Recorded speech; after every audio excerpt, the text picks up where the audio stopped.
Welcome, Night Owl. I'm glad you've joined me for tonight's relaxing, yet informative, tales from the past to help you unwind and drift off, to sleep as we dive into the lives of the most infamous and tyrannical medieval kings in history. As we get started, feel free to share in the comments where in the world you're re-listening from, and what time of day it is for you right now. And if you enjoy this style of calm historical storytelling, be sure to subscribe so you don't miss future episodes.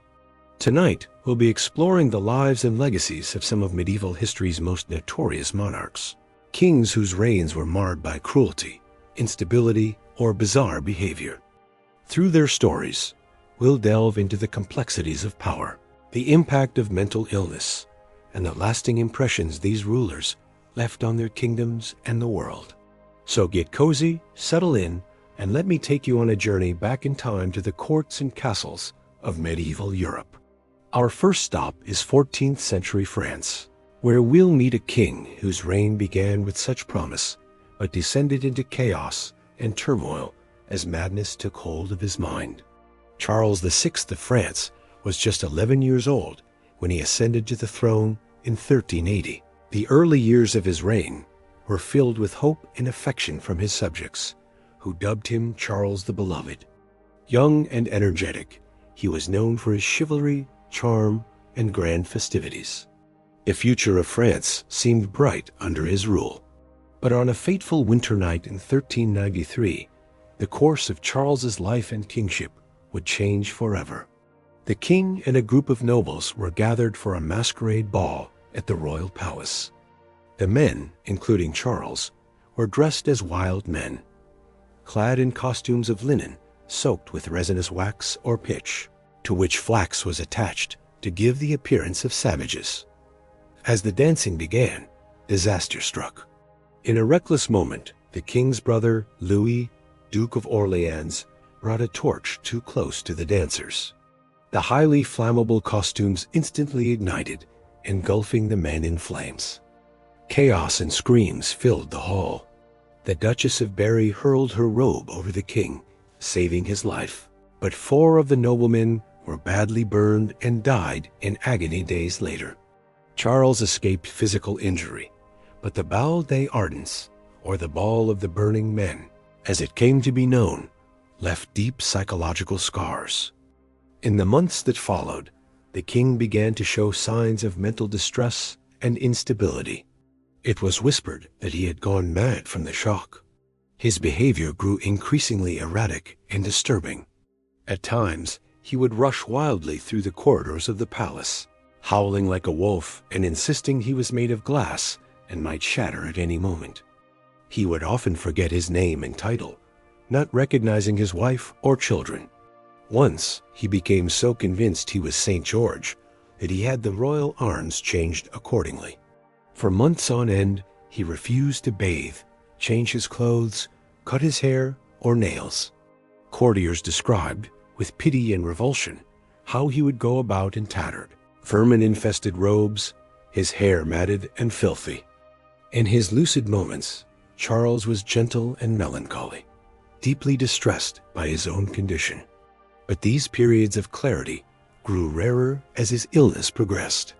As Charles descended further into madness, France began to crumble around him.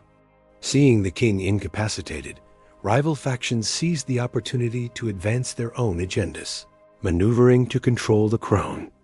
The king's periods of insanity created a power vacuum and a crisis of leadership that destabilized the entire kingdom. The decades of Charles's reign were marked by increasing turmoil, both at home and abroad. Ambitious nobles and relatives of the king vied for power and influence, their infighting fracturing the country. Meanwhile, England seized on France's weakness to press its claims to the French throne, reigniting the 100 Years' War. Through it all, Charles drifted in and out of lucidity, a king in name but not in faculty. When sensible, he tried to fulfill his royal duties and bring stability to his fractured kingdom. But these moments grew briefer and rarer. More often, he spent his days in a pitiful state, unable to rule, unable to comprehend his own condition. There are poignant stories of the mad king's gentler moments. Once, during a brief respite from his illness, Charles encountered one of his old friends, a knight he hadn't seen in years. Surprised to see him at court, Charles asked why he had come.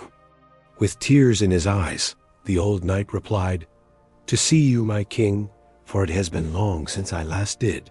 Charles embraced him with affection and wept, saying, "Good sir, you are indeed one of my loyal knights and friends. Stay with me, for you are most welcome."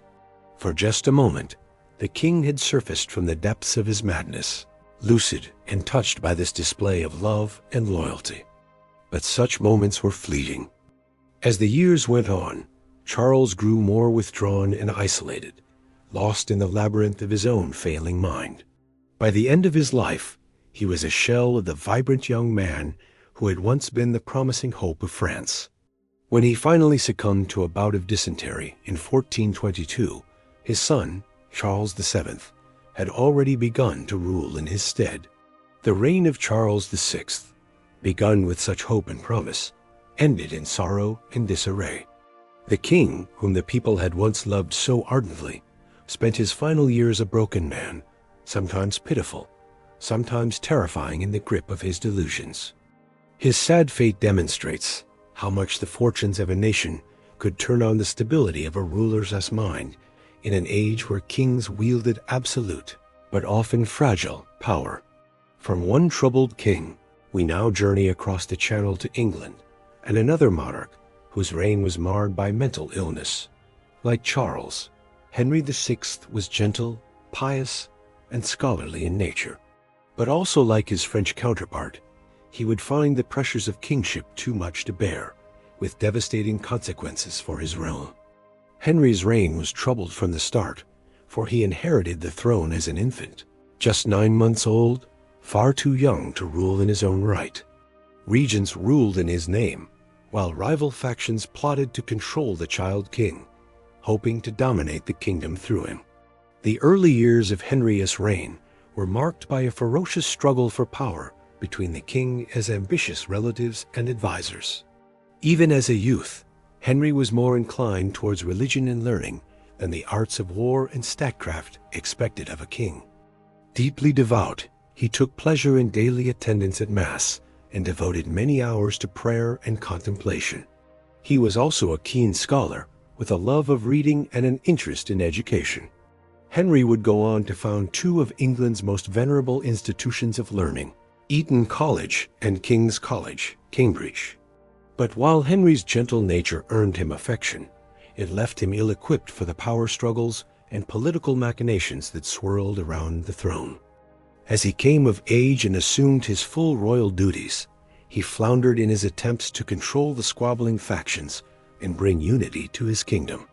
The greatest blow to Henry's reign came in August 1453, when the king suddenly fell into an inert stupor, unable to speak, recognize anyone, or respond to any stimuli. For more than a year, he remained in this vegetative state, not even reacting to the birth of his own son and heir.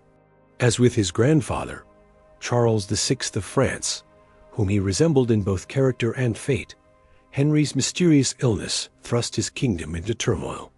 With the king incapacitated, old feuds and rivalries erupted into open conflict.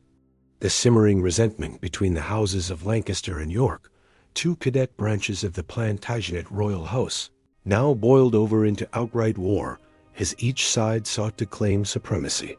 This struggle would become known as the Wars of the Roses, after the red and white rose emblems of Lancaster and York.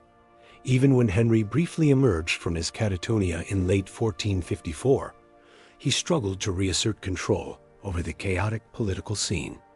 By 1455, the Yorkists felt bold enough to take up arms against the king's Lancastrian supporters, defeating them at the First Battle of St. Albans. Henry was captured by the Yorkists and forced to acknowledge their leader, Richard, Duke of York, as Lord Protector of the realm. In the years that followed, England descended into a state of intermittent civil war, with the hapless Henry shunted back and forth between the warring factions.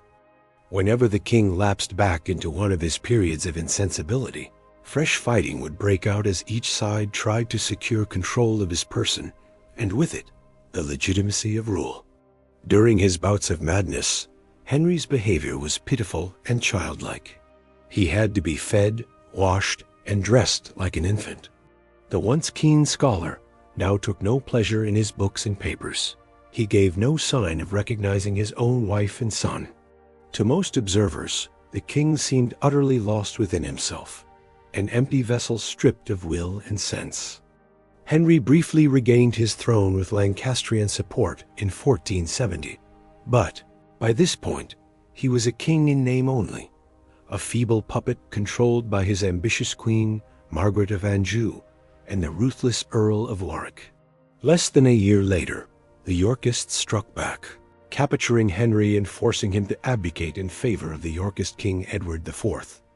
The sad final chapter of Henry's life unfolded within the confines of the Tower of London, where he was imprisoned by King Edward. There, abandoned by his allies and bereft of his crown, Henry's already fragile grasp on reality disintegrated completely. When informed of the death of his young son at the Battle of Tewkesbury, he reportedly showed no reaction, lost in the midst of his own shattered mind. Just a few days later, on the night of May 21st, 1471, Henry himself was dead, found lifeless in his chamber under mysterious circumstances. While the official account claimed he died of pure displeasure and melancholy, many contemporary observers suspected foul play, with the finger of blame pointed squarely at the Yorkist king. And so ended the tragic life of Henry VI, a king perhaps too gentle and good for the ruthless times into which he was born.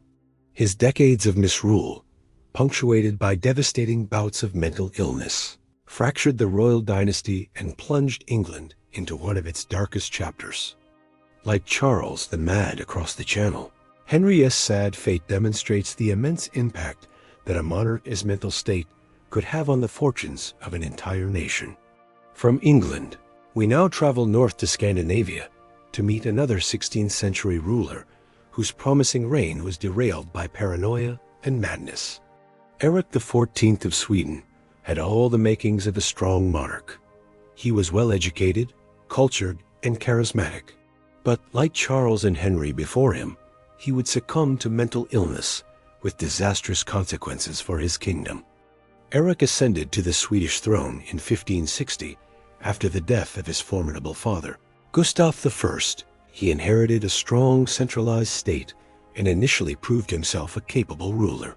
He was a patron of the arts and sciences, an accomplished scholar, poet, and composer. But even amid the festivities of his splendid coronation, there were hints of the erratic behavior and delusions that would later consume him. As his reign progressed, Eric grew increasingly suspicious and paranoid. Seeing threats and conspiracies all around him, he became convinced that his own nobles and the aristocracy of neighboring Denmark and Poland were plotting to overthrow him and steal his crown. These fears were fanned by his chief advisor, Grand Person, who exploited the king's fragile mental state to eliminate his own political enemies. Eric's personal life was equally tumultuous. Early in his reign, he fell passionately in love with Karen Mansdotter, a beautiful commoner who had been a maid in the royal household. Against all convention and the admonitions of his advisors, Eric secretly married Karen in 1567 and had her crowned as queen. While the marriage caused a scandal, Karen would prove a stabilizing influence, remaining loyal to Eric even during his darkest days. The defining moment of Eric's reign came in 1567 with the infamous Stour murders. Convinced that the Stour noble family and their allies were plotting against him, Eric had several members of the family imprisoned and brought to trial on trumped-up charges. In a fit of rage and paranoia, the king himself stabbed and killed one of the nobles, Nils Stour, during an interrogation. 2 other Stour lords and several of their associates were subsequently executed on Eric's orders. The Stour murders shocked the nation and turned sentiment against the increasingly unstable king. Eric's behavior grew more erratic and delusional. He became obsessed with astrology and the occult, convinced he could read the future in the stars. He would have bouts of wild manic energy, alternating with periods of deep melancholy. At times, he fancied himself a god, demanding his courtiers worship him. As opposition to Eric's rule mounted, his own brothers, John and Charles, seized the opportunity to move against him. In 1568, they successfully deposed Eric, forcing him to abdicate in favor of John III. The coup was supported by most of the Swedish nobility, alienated by the king's tyranny and madness. Eric's final years were marked by tragedy and increasing mental deterioration. Imprisoned in a succession of castles by his brother, the deposed king descended deeper into insanity. He became convinced he was not Eric XIV at all, but a different man altogether. His devoted wife, Karen, remained with him in captivity, the only person who could soothe him in his agitated states.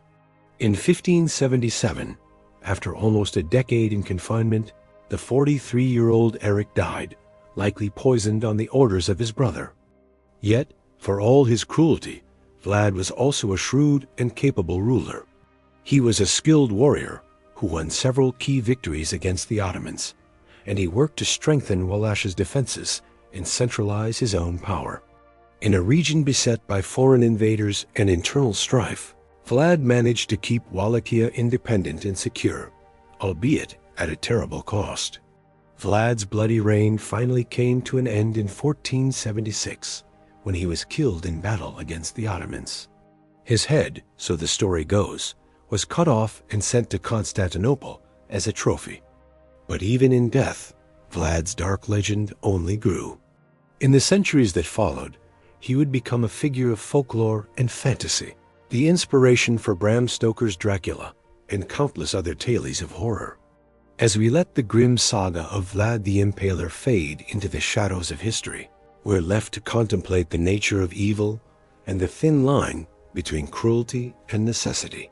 In a time and place where violence was often the only currency of power, Vlad used it with a singular brutality that still has the power to shock and horrify us today. Yet, his story also reminds us of the complex web of circumstances that can shape a tyrant, the harsh realities of a dangerous world, the traumas of a violent upbringing, the heavy burdens of rulership. With those sobering thoughts, we allow that the ghosts of the past recede into the mists of time and allow ourselves to drift into a hopefully more peaceful slumber. Good night, and may your dreams be gentler than the bloody nightmares of history.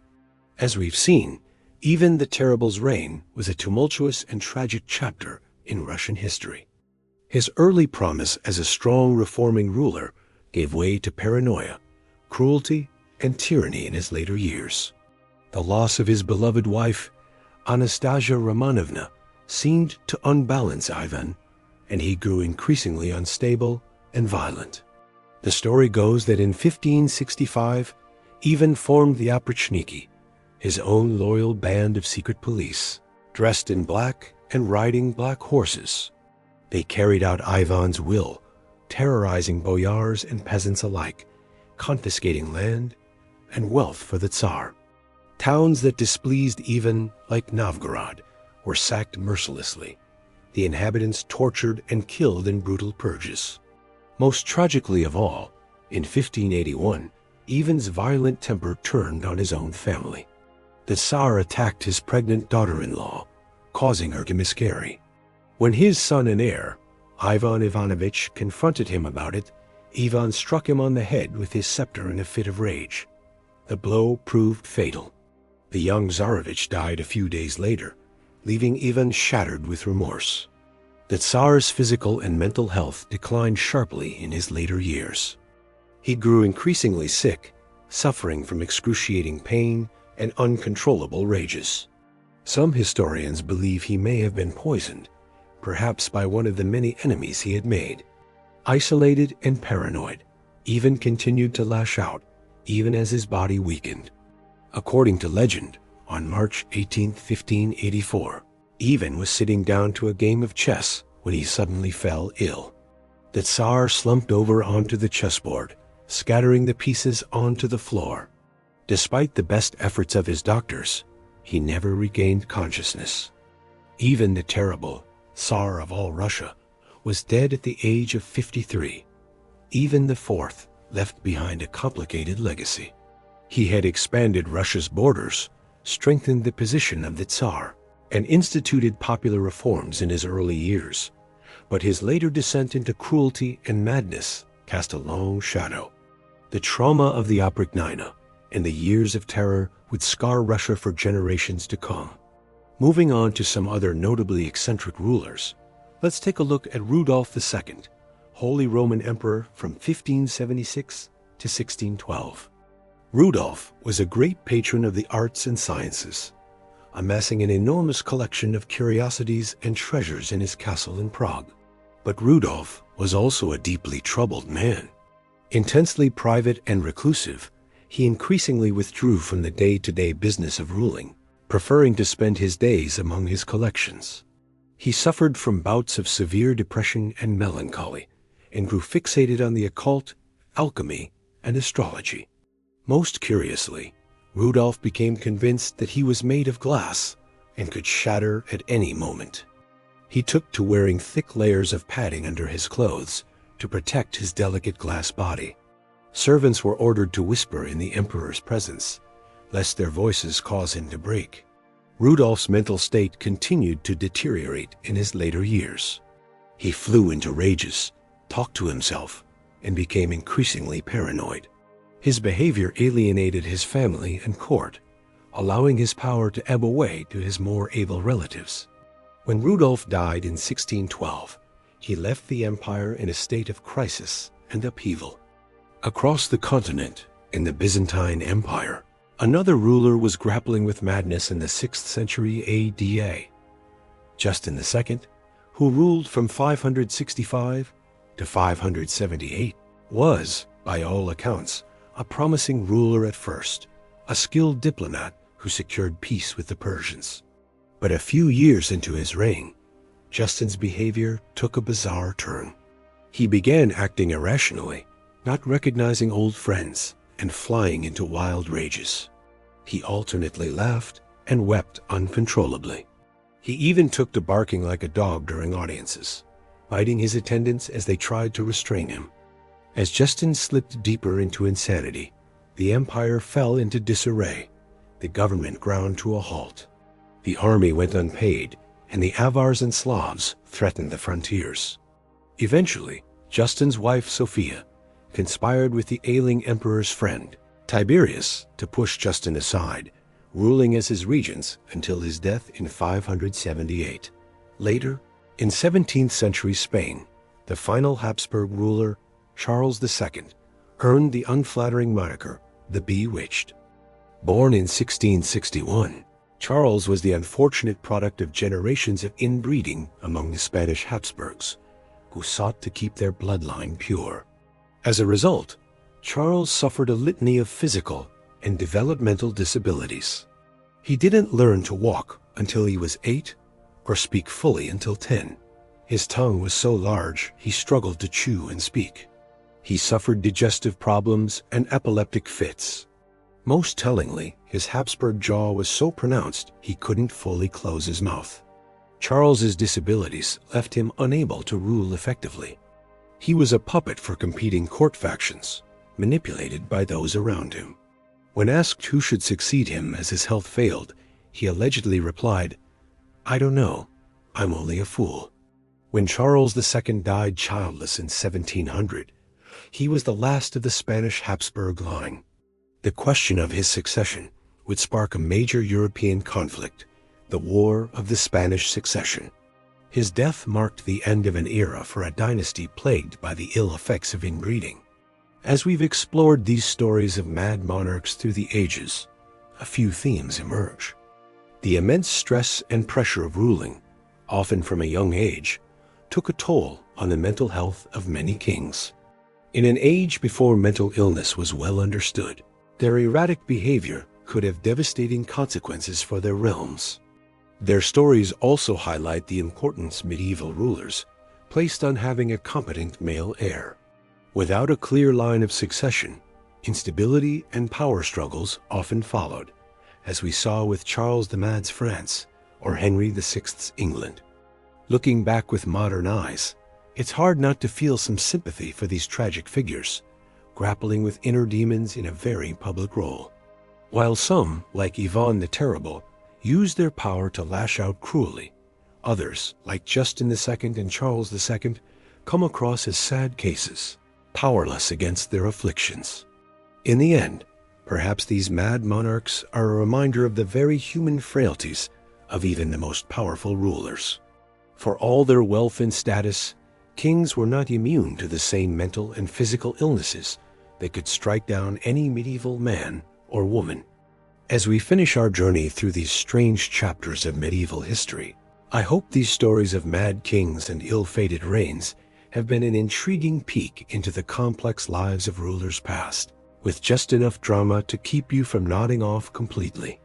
And with that, our tour of eccentric sovereigns and medieval madness has reached its end. If you've enjoyed this bedtime foray into the annals of history, perhaps you'll join me again sometime. Please do like or subscribe if you do care to hear more quirky tales of bygone days and long-dead kings. Or if my droning on has proven a reliably soporific tonic. But for now, as the medieval world fades into the mists of dreams, I bid you good night and wish you a mercifully more peaceful and stable slumber than our poor mad monarchs. Sweet dreams. Even the once formidable Oprichniki were not immune, with Ivan turning on them in his final years, executing many on suspicion of disloyalty. Ivan himself died in 1584 while playing a game of chess. Legend has it that he succumbed to a sudden illness, collapsing just as he was about to make a winning move. It was a strangely quiet end for a man whose life had been defined by such noise and fury. Ivan left behind a complicated and bloody legacy. To some, he was a cruel and capricious tyrant, a mad king who terrorized his own people. To others, he was a strong and effective ruler who expanded Russian power and laid the groundwork for the future empire. The truth, as is often the case, lies somewhere in between. What is certain is that Ivan's reign cast a long and dark shadow over Russian history. His brutality and paranoia set a dangerous precedent for future rulers and contributed to the idea of the Tsar as an all-powerful, divinely appointed autocrat. It would be a notion that would shape Russian politics and society for centuries to come. But Ivan was far from the last monarch to be touched by madness. Across Europe, the specter of mental illness would continue to haunt the halls of power. In Bohemia, there was Rudolf II, the reclusive emperor who thought he was made of glass. In the Byzantine Empire, Justin II's delusions and erratic behavior plunged his realm into chaos. And in Spain, Charles II's inbreeding and disabilities marked the sad decline of the once mighty Habsburg dynasty. Each of these kings had their own unique struggles and stories.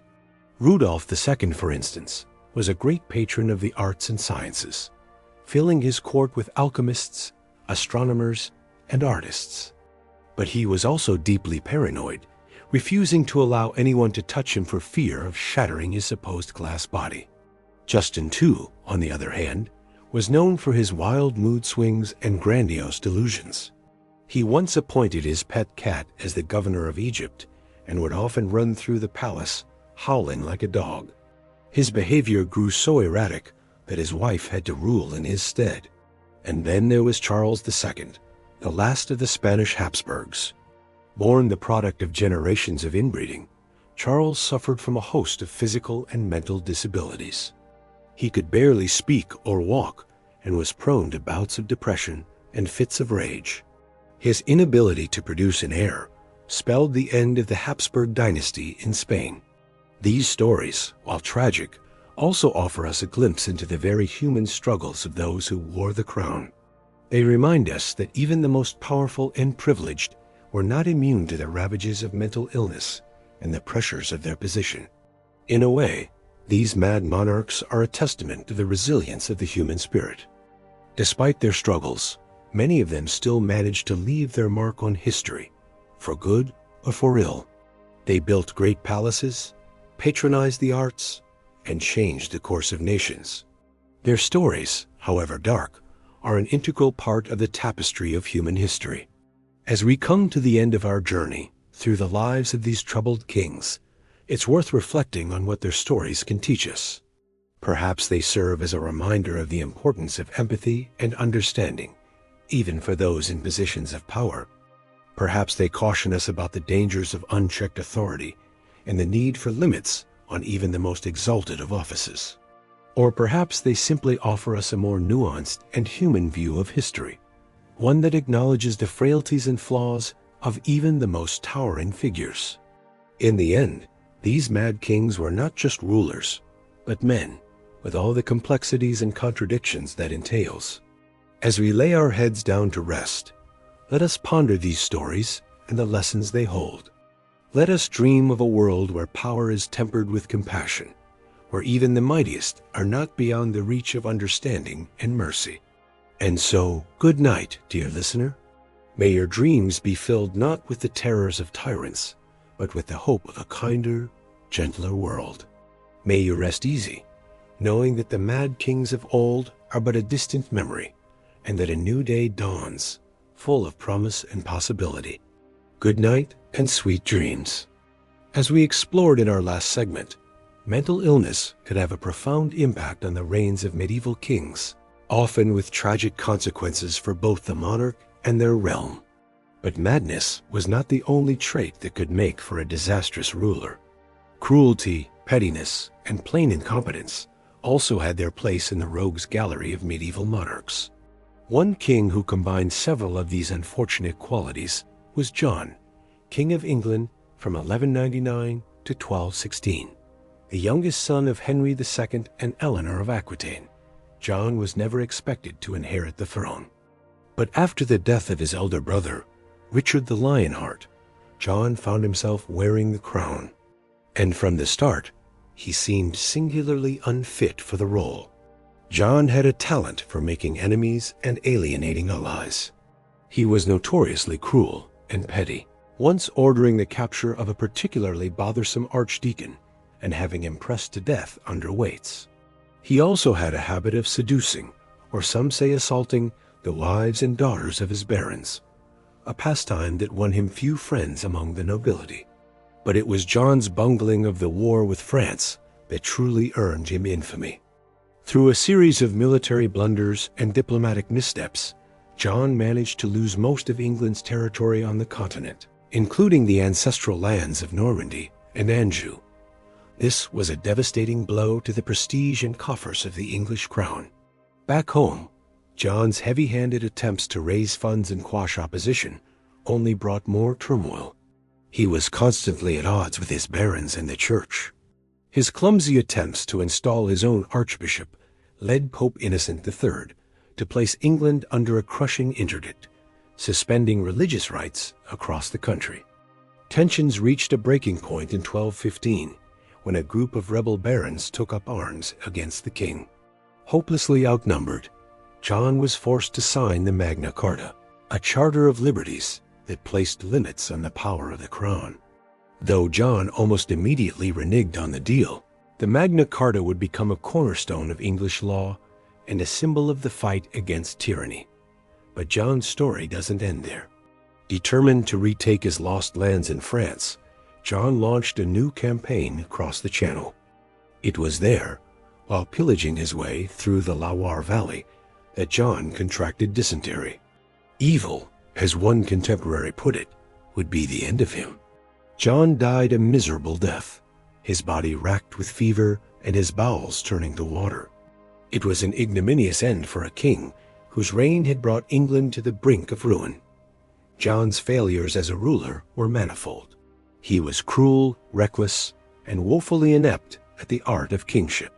Yet in a strange twist of fate, it was his very incompetence that led to the signing of the Magna Carta, a document that would shape the course of English history and inspire the cause of liberty for centuries to come. As we bid good night to bad King John, we're left to ponder the capricious nature of history. A terrible king, through his own failings, inadvertently planted the seeds of something great. It's a reminder that even in the darkest chapters of the past, there are glimmers of hope and progress. And with that thought, we'll let the sands of time carry us gently off to sleep. Speaking of dark chapters, the next king in our gallery of rogues is a figure cloaked in sinister legend. Vlad III, Prince of Wallachia, is better known to history by his ominous nickname, Vlad the Impaler. His story takes us to the blood-soaked borderlands of Eastern Europe in the 15th century. Vlad was born into a noble family in Wallachia, a principality sandwiched between the Christian kingdoms of Hungary and Poland and the expanding Ottoman Empire. It was a precarious position, and one that required a ruler as ruthless as the enemies at his borders. In Vlad, Wallachia found a prince who was more than up to the task. From an early age, Vlad had known violence and brutality. As a child, he and his younger brother, Radu, were sent as hostages to the Ottoman court, a common practice at the time to ensure the loyalty of vassal states. There, witnessed firsthand the cruelty and casual bloodshed that was a part of Ottoman statecraft. When Vlad finally took the throne of Wallachia in 1456, he was determined to rule with an iron fist. He saw threats all around him, from the Ottomans, from rival noble families, and from anyone who dared to challenge his authority. And he met these threats with a singular brand of brutality that would make him a legend. Vlad's preferred method of execution was impalement, a slow, agonizing death that involved driving a sharpened stake through the victim's body. It was a punishment he meted out with terrifying enthusiasm, sometimes impaling hundreds or even thousands at a time. The sight of Vlad's so-called forests of impaled corpses became a grim warning to any who would cross him. But Vlad's cruelty wasn't just a means to an end. It seemed to be a perverse source of pleasure for him. He reportedly dined among his impaled victims, dipping his bread in their blood. He once had a group of beggars locked in a banquet hall and burned alive, saying he was freeing them from their misery. Even by the brutal standards of the time, Vlad's sadism was shocking. He would make grandiose and unrealistic promises, fly into violent rages at the slightest provocation, and was consumed with paranoid delusions of conspiracies against him. One particularly bizarre episode occurred when a group of Armenian envoys came to the capital bearing gifts for the emperor. For some reason, the sight of these men triggered a breakdown in Justin. He began screaming that they were assassins sent to kill him, ordered his guards to attack them, then abruptly fell to the ground, gnawing at the carpet and foaming at the mouth. As Justin's madness progressed, the business of government came to a virtual standstill.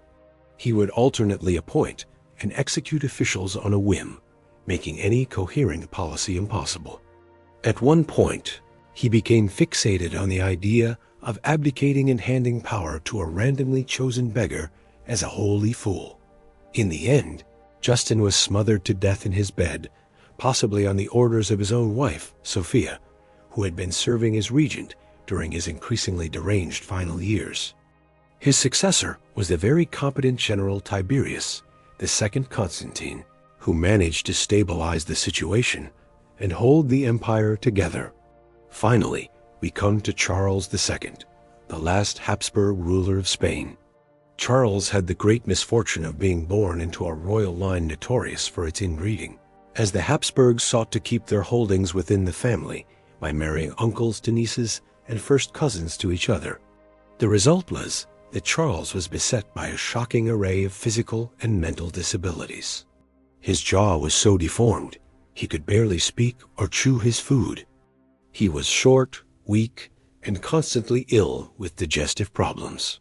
Most crucially, his mind never progressed beyond that of a child, leaving him utterly unequipped for the demands of kingship. Throughout his reign, Spain was essentially ruled by regents and valados, royal favorites, while Charles remained a sad figurehead. He had a few simple pleasures in life, like playing with his collection of clocks and watching court dwarfs fight mock battles. But he was painfully aware of his own limitations.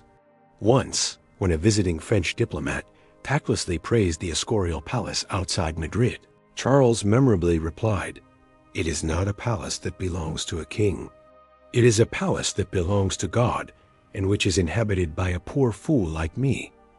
Charles died childless in 1700 at the age of 38, his various infirmities having rendered him infertile. In one last bit of absurdity, the autopsy revealed his body did not contain a single drop of blood, and his heart was the size of a peppercorn. His death sparked the huge war of the Spanish Succession over the remnants of the once great Spanish Empire in Europe. These are just a few examples of the many rulers through medieval history who, for one reason or another, earned a place in the annals of infamy with their unusual behavior or tragic struggles with their own minds. In some cases, like Charles II, they were the victims of circumstance, born into impossible situations they had no hope of mastering. In others, like Rudolph II, their eccentricity started out as endearing quirks, but eventually consumed them, rendering them unfit to rule. What all these cases illustrate is the immense pressure and psychological strain of kingship in the medieval world. These men were often thrust into positions of immense power and responsibility at a young age, with little preparation or support. They faced constant threats from rivals, crushing expectations from their subjects, and the ever-present fear of God's judgment. As we've seen with Charles the Mad and Henry VI, mental illness could have a devastating impact on a king's ability to rule effectively. The fear, paranoia, and irrational behavior that often accompanied these ailments left their kingdoms vulnerable to unrest, invasion, and power struggles. Our journey now takes us to Scandinavia in the 16th century, where we meet Eric XIV of Sweden. The son of Gustav I, Eric had a promising start as a Renaissance king when he took the throne in 1560. He was described as intelligent, well-educated, and a patron of the arts. His coronation was a grand affair, lasting 3 days and nights, filled with feasts, jousts, and masked balls. But even in these early days, there were signs that not all was well with the young king. Eric was prone to fits of melancholy, and would often withdraw to his chambers for days at a time. He became increasingly suspicious of those around him, seeing plots and conspiracies in every shadow. Eric's rule was also marred by a tumultuous personal life. Against the wishes of his advisors, he fell in love with Karin Mann's daughter, the daughter of a jailkeeper and a commoner far below his social status.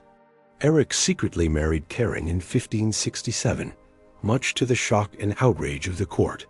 While some saw this as a romantic gesture, defying the rigid hierarchy of the time, others viewed it as further evidence of the king's instability and poor judgment. As the years went on, Eric's paranoia and erratic behavior only intensified. In 1567, gripped by the delusion that several noblemen were plotting to overthrow him, Eric had them imprisoned and executed in what became known as the Sture murders. Among the victims was Nils Svantesson Sture, whose wife Ellen was rumored to be Eric's mistress. Whether Eric ordered their deaths out of jealousy or genuine fear of conspiracy remains a matter of historical debate. What is certain is that the Sture murders marked a turning point in Eric's reign. The once celebrated king was now seen as a dangerous and unpredictable tyrant. His brother John, Duke of Finland, seized the opportunity to rally support against him in 1568.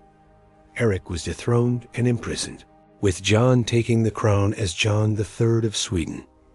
For Eric, it was the beginning of a long and tragic epilogue. He would spend the remaining years of his life shuffled between various castles and strongholds, a king without a crown, a prisoner in his own kingdom. At times, his confinement was quite gentle, with access to books, music, and the company of his beloved Karin. But at other times, he endured harsher conditions, and even the indignity of being displayed to curious onlookers. Through it all, Karin remained steadfastly by his side, a devoted companion in a world that had largely abandoned him. She bore him several children, though only their daughter, Sigrid, survived to adulthood. In the end, Eric's story is one of squandered potential and the shadow of mental illness. The bright young man who had taken the throne with such promise ended his days broken and alone, far from the grandeur of his coronation. He died in 1577 at the age of 43, possibly poisoned on the orders of his brother John. It was a sad and ignominious end for a man who had once held such power and promise. But Eric's tale is not the only one of a king undone by the demons of his own mind. As we move eastward to Russia, we encounter an even more brutal and notorious figure, Ivan IV Vasilievich, better known to history as Ivan the Terrible. Ivan's epithet alone suggests the darkness that would come to define his rule. But his early years gave little indication of the monster he would become. Born in 1530, Ivan was just 3 years old when his father died, leaving him in the care of his mother, Elena Glinskaya. But Elena herself died just 5 years later under suspicious circumstances, plunging the young Ivan into a childhood marked by neglect, abuse, and the vicious power struggles of the Russian court. These early traumas undoubtedly shaped the man Ivan would become. When he took the throne in 1547 at the age of 16, he was already showing signs of the paranoia and cruelty that would characterize his reign. His coronation as the first Tsar of all Russia was a grandiose affair, but it was marred by the execution of several boyars, members of the Russian nobility, whom Ivan suspected of disloyalty. Yet despite these ominous beginnings, Ivan's early rule also showed glimmers of promise. He implemented a series of popular reforms, revising the law code, limiting the powers of the boyars, and even convoking Russia's first parliament, the Zemsky Sober. He also expanded Russia's borders through successful military campaigns against the Khanates of Kazan and Astrakhan. But these accomplishments were increasingly overshadowed by Ivan's descent into tyranny and madness. In 1565, following the defection of one of his closest advisors to Lithuania, Ivan divided Russia into two parts: his personal domain, the Oprytnina, and the rest of the country, the Zemshina. The Oprytnina was ruled by Ivan's feared Oprichniki, his unswervingly loyal secret police. Dressed all in black and riding black horses, they became a symbol of terror, carrying out Ivan's increasingly brutal and arbitrary orders. They tortured, murdered, and exiled anyone suspected of treason, often on the flimsiest of pretexts. Even whole cities were not spared from their wrath, as in the case of Novgorod, which was brutally sacked in 1570 on Ivan's orders. But perhaps the most tragic victim of Ivan's rage was his own family. In 1581, in a fit of anger, Ivan beat his pregnant daughter-in-law, causing her to miscarry. When his son and heir, Ivan Ivanovich, confronted him about this, the Tsar struck him with his scepter, dealing a fatal blow. The loss of his heir would haunt Ivan for the rest of his days and cast a long shadow over the future of the Russian monarchy. As Ivan's rule became more erratic and tyrannical, Russia descended into a state of almost constant terror and turmoil. Famines, epidemics, and foreign invasions added to the suffering of the populace. With the tolling bells and rising incense, Russia entered a new age of autocratic rule. Ivan wasted no time in stamping his authority on the state and beginning his life's work of expanding Russia's borders. In the early years of his reign, he enacted a series of popular reforms, revising the law code, convoking the First National Assembly, and reorganizing local government to give more control to the crown. He also led a series of successful military campaigns against the Tatars to the east and south, annexing vast new territories for Russia. For a time, Ivan was hailed as a hero by the Russian people for his strong leadership and victories against the old enemies of Rus. He cut an impressive figure, standing over 6 feet tall with a muscular build and piercing eyes that were said to make men tremble. When he spoke, it was with a quick wit and eloquence that could charm or terrify as the mood took him. But all was not well in Ivan's mind and soul. He was prone to bouts of melancholy and paranoia, seeing conspiracies and betrayals all around him. His temper was notoriously mercurial, flashing from joviality to murderous rage in an instant. As the years passed, these darker impulses would come to dominate his reign. A key turning point came in 1560 with the death of Ivan's beloved first wife, Anastasia Romanovna. Ivan was gripped by grief and paranoia, becoming convinced that Anastasia had been poisoned by his enemies amongst the boyars. His suspicion particularly fell on the Romanov family and their allies, setting in motion a vicious cycle of plots, denunciations, and increasingly brutal purges. As the 1560s progressed, Ivan's rule became ever more erratic and oppressive. He unleashed the infamous Oprytnina, a state within a state under his direct control, populated by a fanatical military order known as the Oprichniki. Dressed all in black and riding black horses, the Oprichniki became a symbol of terror, carrying out Ivan's will with torture, public executions, and the looting of his enemies' lands. The most notorious demonstration of their brutality came in the sack of Novgorod in 1570. Suspecting the city of treachery, Ivan ordered a campaign of shocking atrocity against its people. Thousands were tortured and killed, homes and churches burned, and women and children violently assaulted. The once great city was reduced to a smoldering ruin, and its plight served as a stark warning to any who dared defy the Tsar. Yet, even as he inflicted such miseries on his own people, Ivan could also be a man of great contradictions.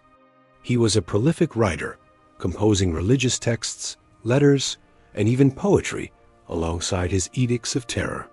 He would engage in impassioned theological debates with learned churchmen, positioning himself as a devout defender of the Orthodox faith.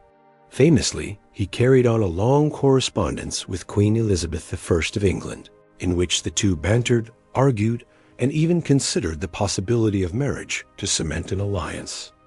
Nothing ever came of these overtures, but they reveal an Ivan who could be charming, erudite, and statesmanlike when he so chose. Tragically, it was in his own family that Ivan's inner demons found their most devastating expression. In 1581, in the midst of a heated argument, he struck his pregnant daughter-in-law, causing her to miscarry. When his eldest son and heir, Ivan Ivanovich, confronted him over this, the Tsar flew into a rage and beat the young man, fatally injuring him with his scepter.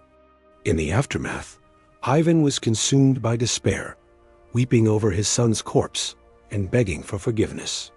But the damage to his line and legacy was done.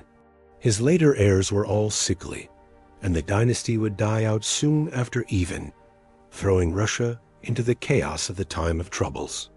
In his final years, Ivan's health declined precipitously, likely worsened by mercury poisoning from his alchemical experiments. He grew increasingly withdrawn and depressive, spending long hours in prayer and penance for his sins. It is said he would often ring a special bell to call the people to Mass, only to then rail at them for their wickedness when they assembled. Ivan the Terrible died in March 1584, collapsing suddenly while playing a game of chess. The official cause was listed as a stroke, but rumors persisted of poison, either administered by his enemies or taken himself to escape his misery. Whatever the truth, his death marked the end of an era in Russian history. Looking back, Ivan IV remains one of the most complex and controversial figures ever to rule Russia. His centralization of state power and expansionist wars laid the groundwork for the rise of Imperial Russia as a great European power in later centuries. At the same time, his cruel excesses and the Oprichnina terror traumatized Russian society and may have planted the seeds of autocracy that later bore such bitter fruit. In Russian folklore, he has been portrayed as both a great hero and a villainous monster, reflecting the deep ambivalence in the national memory. Was he a strong leader who did what had to be done to protect Russia, or a sadistic madman who plunged his country into suffering? Opinions remain divided to this day. What seems clear is that Ivan's rule cannot be separated from his deeply damaged psyche. The childhood of abuse and insecurity, the loss of his beloved wife, the gnawing paranoia and suspicion. All these twisted and warped his mind, leading him to commit atrocities even as he sought to do great things. In the end, perhaps Ivan the Terrible is best understood as a tragic figure in the Shakespearean mold, a man of great gifts brought low by the very flaws that made him exceptional. His life is a cautionary tale about the dangers of unchecked power mixed with an unstable mind, and the terrible human cost when a leader as inner demons are unleashed on the world. Moving on from the dark depths of Ivan the Terrible's reign, we come now to a selection of other rulers throughout medieval history who earned a reputation for eccentricity, madness, or just plain oddness during their time on the throne. One such figure is Rudolph, the second Holy Roman Emperor from 1576 to 1612. Born into the powerful Habsburg dynasty, Rudolph was a man of great intelligence and curiosity, with a deep fascination for the arts and sciences. His court in Prague became a haven for all manner of artists, alchemists, astronomers, and philosophers, turning the city into a vibrant cultural capital. However, Rudolph's interests could also veer into the bizarre and occult. He was obsessed with collecting rare and unusual objects, everything from ancient artifacts to strange mechanical devices. His palace, the Rodgany, was stuffed with a bewildering array of curiosities: exotic animals, fossils, astrological instruments, even supposed unicorn horns. Even stranger were the persistent rumors that Rudolph believed himself to be made of glass. Courtiers whispered of how the emperor moved carefully through his chambers, fearful of shattering his fragile form. Some even claimed he had special padded clothing made to protect his glass body. Whether there was any truth to these stories, or if they were just a metaphor for Rudolph's increasing mental and physical frailty, remains uncertain. What is clear is that, as time went on, Rudolph grew ever more reclusive and detached from the business of governing. He would shut himself away for days at a time, refusing to see anyone, lost in his own esoteric pursuits. He became fixated on alchemy, pouring funds into the vain quest to turn base metals into gold and create an elixir of eternal life. This neglect of duty caused Rudolph to lose authority over his lands, and eventually his own family conspired to depose him in favor of his more stable and orthodox brother, Matthias. Rudolph stubbornly clung to power in Prague until his death in 1612, but his reign effectively ended in obscurity and irrelevance. Another monarch whose grasp on reality was tenuous at best was Justin II, Byzantine emperor from 565 to 578. He inherited the throne from his uncle, Justinian I, during a difficult time, with the empire straining under the weight of wars, religious turmoil, and an overstretched treasury. Unfortunately, Justin seems to have been singularly ill-equipped to deal with these challenges. He was prone to erratic and irrational behavior almost from the start of his reign. He expanded its borders, implemented reforms, and laid the foundation for the absolute monarchy that would endure for centuries.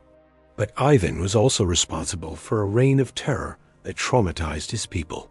Thousands were killed, tortured, and exiled under his rule. The Oprichnina secret police sowed chaos and fear. Many of the Tsar's closest advisors and family members perished by his own hand. One can only imagine the atmosphere of dread and uncertainty that permeated the kingdom. Under his successors, Russia would face ongoing power struggles, foreign invasions, and periods of famine and unrest known as the Time of Troubles. It would be decades before the country regained stability under a new dynasty, the Romanovs. Still, the specter of Ivan the Terrible would loom large in the Russian imagination, a symbol of the dangers of absolute power. As we ponder the dramatic reign of Ivan the Terrible and the mark it left on history, we see a cautionary tale about the perils of unchecked authority and the devastating toll of tyranny. For all his grand ambitions and early promise, Ivan's life story is ultimately a tragic one, of a man consumed by his darkest impulses. Yet even as we recoil at the cruelty and chaos unleashed by this infamous Tsar, it's hard not to feel a pang of pity for the tormented soul beneath the crown. Ivan was a product of his time, scarred by the violence and intrigues that swirled around him from a young age. One wonders how differently the course of his life and rule might have unfolded had he known more love and peace instead of suspicion and strife. The story of Ivan the Terrible is a vivid reminder of the weight of power and the toll it can take on those who wield it. It invites us to reflect on the qualities we seek in our leaders and the importance of tempering strength with wisdom, compassion, and restraint. Let us hope that the painful lessons of the past light the way to a future of more enlightened rule. And so, as we bid goodnight to the tumultuous tale of Tsar Ivan IV, we gently turn our thoughts to the other mad monarchs who have captured the historical imagination. From the hills of Bohemia to the halls of Byzantium, rulers through the ages have grappled with inner demons and the heavy burdens of sovereignty. Their stories continue to intrigue us, inviting us to explore the complex intersections of power, personality, and the human condition. Indeed, the life of Eric XIV of Sweden is one of tragedy and cautionary tales. Despite his privileged birth and ascent to the throne, his reign was marked by instability, paranoia, and violence that ultimately led to his downfall.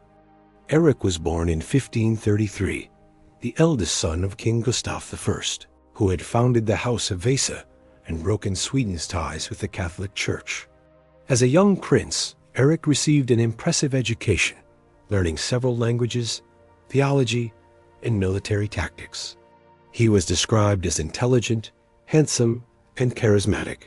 However, there were also early signs of the mental imbalance that would plague his life. Upon his father's death in 1560, Eric ascended to the throne amidst great fanfare and optimism.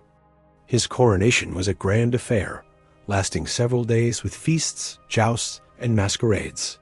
The new king cut a striking figure in his fine clothes and jewelry, with his crown perched atop his head. For a moment, it seemed a golden age was dawning for Sweden. However, trouble was brewing beneath the surface. Eric was deeply suspicious of those around him, quick to perceive threats and slights, even from his own family. He clashed frequently with his brother John, Duke of Finland, seeing him as a rival for power. These tensions would only escalate over time. A pivotal point in Eric's reign came with his ill-fated romance with Karin Mansdotter. Karin was a commoner, the daughter of a jailkeeper, far below Eric's royal status. Nonetheless, he was deeply taken with her, and in 1567, he secretly married her, elevating her to be Queen of Sweden. The match scandalized the nobility, who saw it as an affront to their status and traditions. The controversy surrounding the marriage only fueled Eric's growing paranoia. He became convinced that Karin's detractors, including his own family, were plotting against him. His behavior grew increasingly erratic, prone to violent outbursts and delusions. He would pace the castle halls late into the night, muttering of conspiracies and betrayals. This simmering instability finally boiled over in 1567 with the infamous Stour murders. In May of that year, several prominent noblemen of the Stour family were summoned to the castle and imprisoned on Eric's orders, accused of treason. After a few days of captivity, Eric suddenly had them brought to him, and in a fit of rage, stabbed Nils Stour himself. The rest of the men were subsequently killed by the guards on Eric's command. The murders shocked the nation and turned many against Eric for good. His brother John, whom he had also imprisoned, managed to escape and began gathering forces to depose the increasingly unstable king. Over the next year, a power struggle raged until, finally, John's forces captured Stockholm in 1568. Eric was forced to abdicate, and John was crowned king in his place. Eric spent the rest of his life imprisoned, moving between various castles and strongholds. Despite his fall from power, Karin remained loyal to him, voluntarily sharing his imprisonment and providing what comfort she could.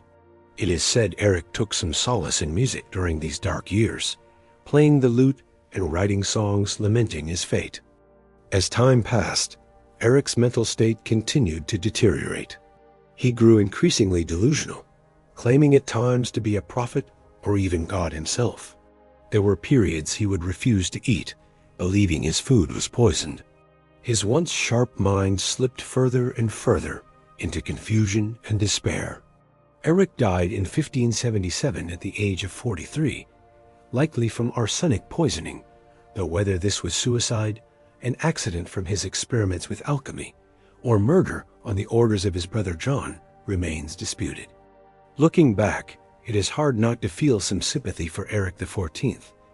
While his actions were undeniably cruel and his rule catastrophic for Sweden, he also seems to be a tragic figure, undone by mental illness beyond his control.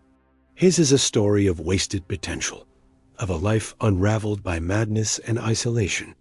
In the end, perhaps the kindest thing that can be said of Eric is that he was as much a victim of his demons as those who suffered under his reign. A man who had everything, but in the depths of his mind had nothing at all. As we move on from the sad tale of Eric the 14th, we turn our gaze east to the vast expanse of Russia and one of its most infamous rulers, Ivan IV Vasilievich, better known to history as Ivan the Terrible. Born in 1530, Ivan was given the title of Grand Prince of Moscow at the mere age of 3 after the death of his father, Vasily III. His mother, Elena Glinskaya, initially acted as his regent, but she, too, died when Ivan was only 8, leaving the young prince at the mercy of Russia's warring nobility in their struggle for power and influence. These boyar elites took little interest in Ivan's care or education, essentially leaving him to fend for himself in the treacherous world of the Kremlin court. It was a cold, lonely childhood for the future Tsar, marked by deprivation, humiliation, and frequent abuse. Ivan would later recount how he and his deaf-mute younger brother Yuri were often left so hungry they had to beg for scraps from the palace staff. This grim upbringing undoubtedly left deep scars on Ivan's psyche. He grew up isolated and mistrustful, with a simmering resentment towards the nobility who had neglected and mistreated him. Even at a young age, there were glimpses of the cruelty to come, like when he was found tormenting small animals for amusement. Despite these dark beginnings, Ivan was a highly intelligent and ambitious youth. He was a voracious reader, devouring religious texts and historical chronicles with equal enthusiasm. He began to see himself as the divinely chosen ruler of Russia, tasked with restoring the prestige and power of the monarchy against the grasping boyars. This conviction became reality in 1547 when, at 16 years old, Ivan was officially crowned as the first Tsar of all Russia in an elaborate ceremony at the Dormition Cathedral. His tongue was so large he could barely speak. His jaw jutted out so far he struggled to chew his food. And beneath it all lurked a profound mental disability that left him utterly unequipped for the rigors of kingship. Charles's reign was one of unrelenting decline for the once great Spanish Empire. Unable to produce an heir, Charles left his kingdom to be carved up by his rival neighbors upon his death. The last of the Spanish Habsburgs, he was a king more to be pitied than reviled, a sad epitaph for a dynasty that had once been the envy of Europe. And so our journey through the gallery of mad monarchs comes to a close. From the glass delusions of Rudolph II to the inbred agonies of Charles II, these kings remind us of the strange twists that fate can take when power and affliction collide. Their stories are a testament to the sometimes gossamer boundary between greatness and insanity, and the heavy toll that the crown can take on even the most prepared of minds. But as we let these tales drift into the realm of dreams, let us also remember the humanity behind the history. These were not just kings, but men burdened with the weight of nations, men struggling with demons, both internal and external. In the flickering candlelight of the past, their shadows loom large, but their sorrows too are writ in time. And so, dear listener, as the veil of sleep descends, Let these stories be a gentle reminder of the complexities of power and the fragility of the human mind. May you drift off to the whispers of ages past, secure in the knowledge that, for all their faults and foibles, these kings too were once as real as the breath in your lungs and the dreams in your head. Good night, and may the lessons of history guide you gently into the land of Nod. Conclusion. As the last strains of our journey through medieval madness fade into the stillness of the night, we find ourselves back in the present, our minds full of the vivid characters and strange tales we've encountered along the way. From the tortured psyche of Ivan the Terrible to the glass delusions of Rudolph, these monarchs remind us of the profound impact that mental illness can have, not just on individuals, but on the course of nations and the flow of history itself. In the flickering shadows of the past, it's easy to pass judgment on these troubled rulers, to see them as weaklings or tyrants, unfit for the thrones they occupied. But to do so would be to ignore the very real struggles they faced, both in their own minds and in the treacherous currents of court life. These were men born into power, but also into a world of constant danger, where even the slightest sign of weakness could be seized upon by ambitious rivals. For some, like Charles the Mad and Henry VI, the pressures of ruling proved too much, their grip on reality slipping away like sand through an hourglass. For others, like Eric XIV and even the Terrible, madness mingled with cruelty, their reigns marked by bloodshed and terror. And still others, like Rudolph II and Charles II, retreated into worlds of their own making, eccentric shadows on the fringes of power.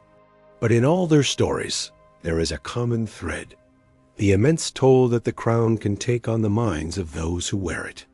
In an age where kings were seen as divinely appointed, the line between monarch and man was often blurred. To be a ruler was to be set apart, burdened with the weight of nations and the expectations of the heavens themselves. Is it any wonder that some buckled under the strain? And yet, for all their flaws and failings, these kings left an indelible mark on the tapestry of history. Their reigns, whether glorious or infamous, shaped the course of nations and the lives of countless subjects. In the grand sweep of time, they are but a few threads among many, but their stories remain, woven into the rich and complex fabric of the Middle Ages. As we let these tales settle into the dim recesses of memory, ready to resurface in the hazy realm of dreams, let us ponder what lessons they might hold for us in our own age of power and ambition. The struggles of these long-dead kings may seem distant, but they speak to eternal truths about the human condition, about the fragility of the mind and the corrupting influence of unchecked authority. In the end, perhaps the greatest lesson is one of empathy, the recognition that even the most powerful among us are at their core only human, that beneath the crowns and the robes there beats hearts as vulnerable and as prone to suffering as any other. It is a reminder to treat power with caution and to remember that those who wield it are as deserving of understanding and compassion as any other soul on this earth. And so, dear listener, as you drift off into the welcoming embrace of sleep, let the tales of these troubled kings be a gentle reminder of the complexity of the human experience, in all its sorrow and all its strange beauty. May you find in their stories not just cautionary tales, but also glimmers of the shared humanity that binds us all across the ages and across the divide of dreams and waking life. Good night, and may you wake to a world a little kinder, a little wiser for the journey we've shared through the haunted pages of history. Here is the next part of the script for the worst kings in medieval history, boring history for sleep. As Ivan entered the final years of his reign, his physical and mental health continued to deteriorate. The once vital and commanding ruler was increasingly plagued by illness, pain, and bouts of instability. The strains of decades of tumultuous rule and personal tragedies had taken their toll. Ivan spent more and more time withdrawn in his personal chambers, brooding and lashing out at those around him. His relationship with his advisors and boyars grew ever more suspicious and tense. Ivan saw enemies and conspiracies in every corner, his paranoia spiraling out of control. Sadly, even his own family was not spared from his growing madness and cruelty. In 1581, a tragic confrontation occurred that would haunt Ivan for the rest of his days.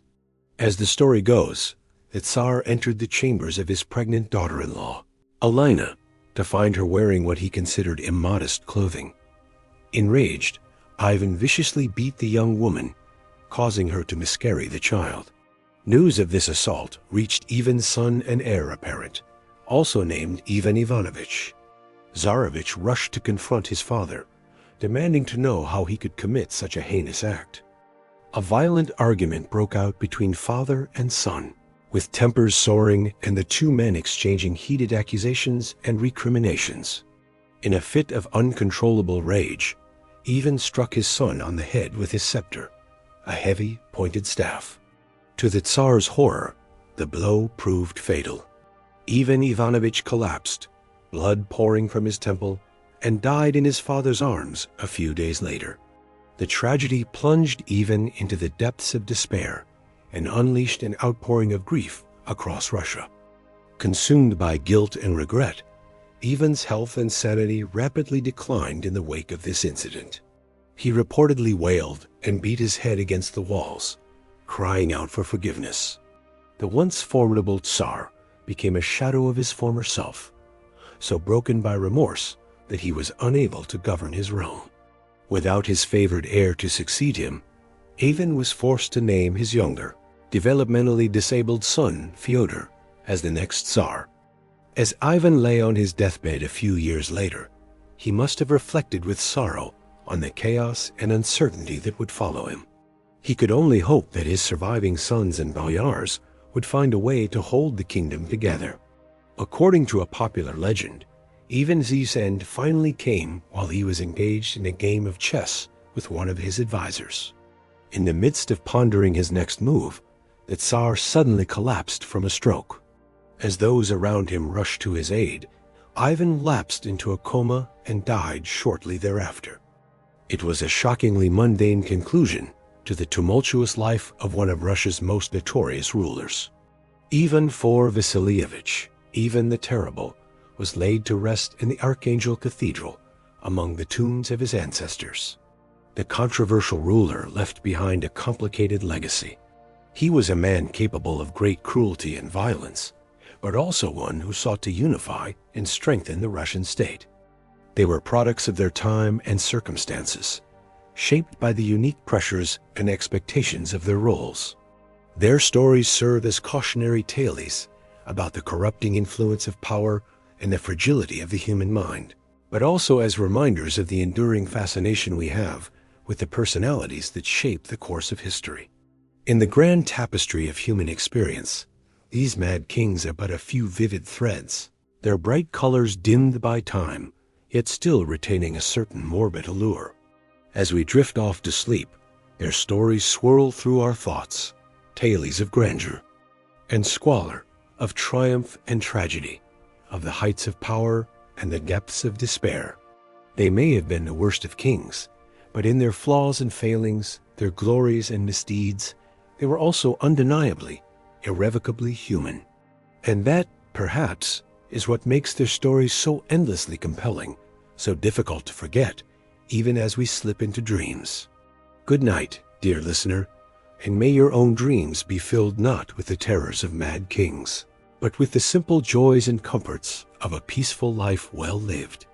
For in the end, that may be the greatest legacy of all, not to be remembered for one's cruelties or eccentricities, but for the quiet, everyday kindnesses that make the world a bit brighter for those around us.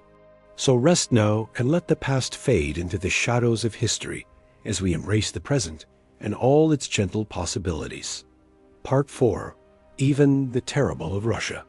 As we leave behind the troubled tales of Charles the Mad, Henry VI, and Eric XIV, our journey through medieval history takes us eastward to 16th century Russia.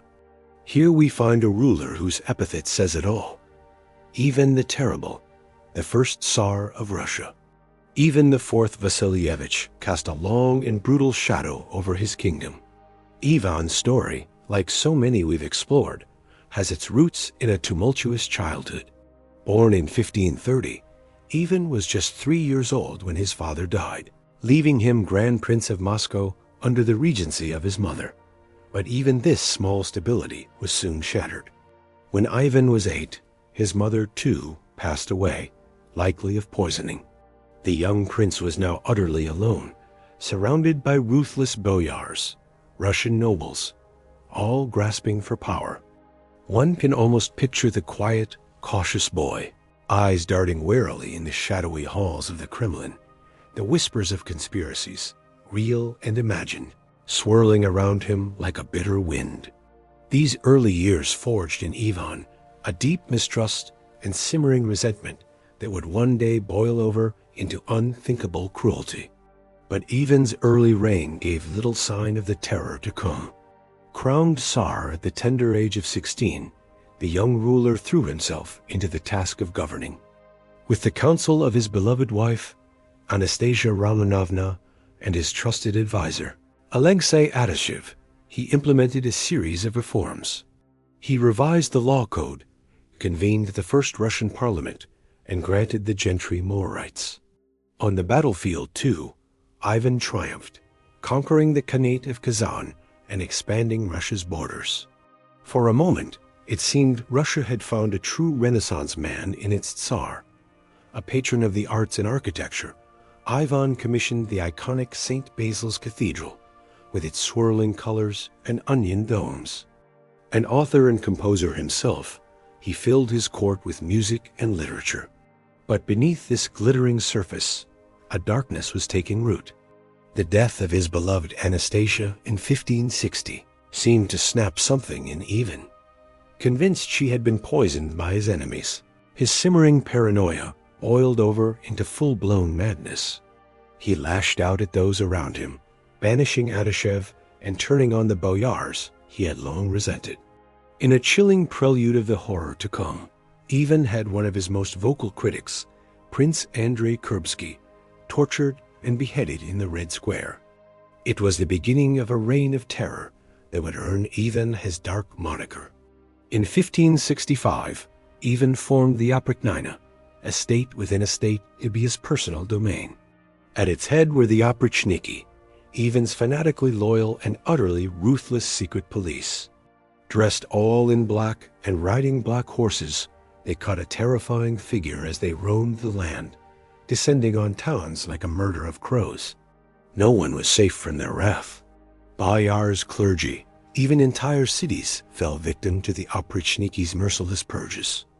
In the city of Novgorod, once a prosperous center of trade, thousands were tortured and executed on Ivan's orders, their blood turning the Volkhov River crimson. It is said Ivan would watch the massacres with glee, his eyes alight with a terrible frenzy. But even in the midst of this madness, there were moments of startling lucidity and regret. In 1581, in a fit of rage, Ivan beat his pregnant daughter-in-law for wearing immodest clothing, causing her to miscarry. When his son and heir, Ivan Ivanovich, confronted him, the elder Ivan flew into a rage, striking his son with his scepter. The blow proved fatal. As Ivan cradled his dying son, his sanity seemed to return for a moment. He wept and begged forgiveness, but it was too late. With his heir dead and his kingdom in turmoil, Ivan descended into despair. He died in 1584, lonely and half-mad, while playing a game of chess. Ivan the Terrible's legacy is one written in blood. His reign, which began with such promise, became a cautionary tale of unchecked power and madness. The Tsar, who had once been hailed as a reformer and cultural luminary, was now reviled as a tyrant. But perhaps there is a tragedy, too, in Ivan's story. A boy robbed of his childhood, consumed by paranoia and suspicion, who became the monster he feared. In the shadows of the Kremlin, one can almost hear the echoes of his tormented mind, a chilling reminder of the darkness that lies in the hearts of kings. As we let Ivan's tale fade into history's mists, we turn our attention to other eccentric monarchs, each with their own peculiar stories. From the reclusive Rudolph, the second to the ill-fated Charles II of Spain, these kings add their own brushstrokes to the colorful canvas of medieval madness. But those are tales for another night. For now, let the haunting specter of Ivan the Terrible drift into the realm of uneasy dreams, a figure half-shrouded in shadow and legend, forever etched into the annals of Russia's tumultuous past. As sleep beckons, ponder the fine line between greatness and insanity, and the heavy toll of power unrestrained. Good night, dear listener, and may your dreams be gentler than the memories of Ivan's reign. Part 5. Other Mad Monarchs. As the specter of Ivan the Terrible fades into the darkness, we find ourselves once again adrift in the mists of history, our journey not yet complete. For the annals of the Middle Ages are filled with tales of kings whose eccentricities and afflictions set them apart from their peers.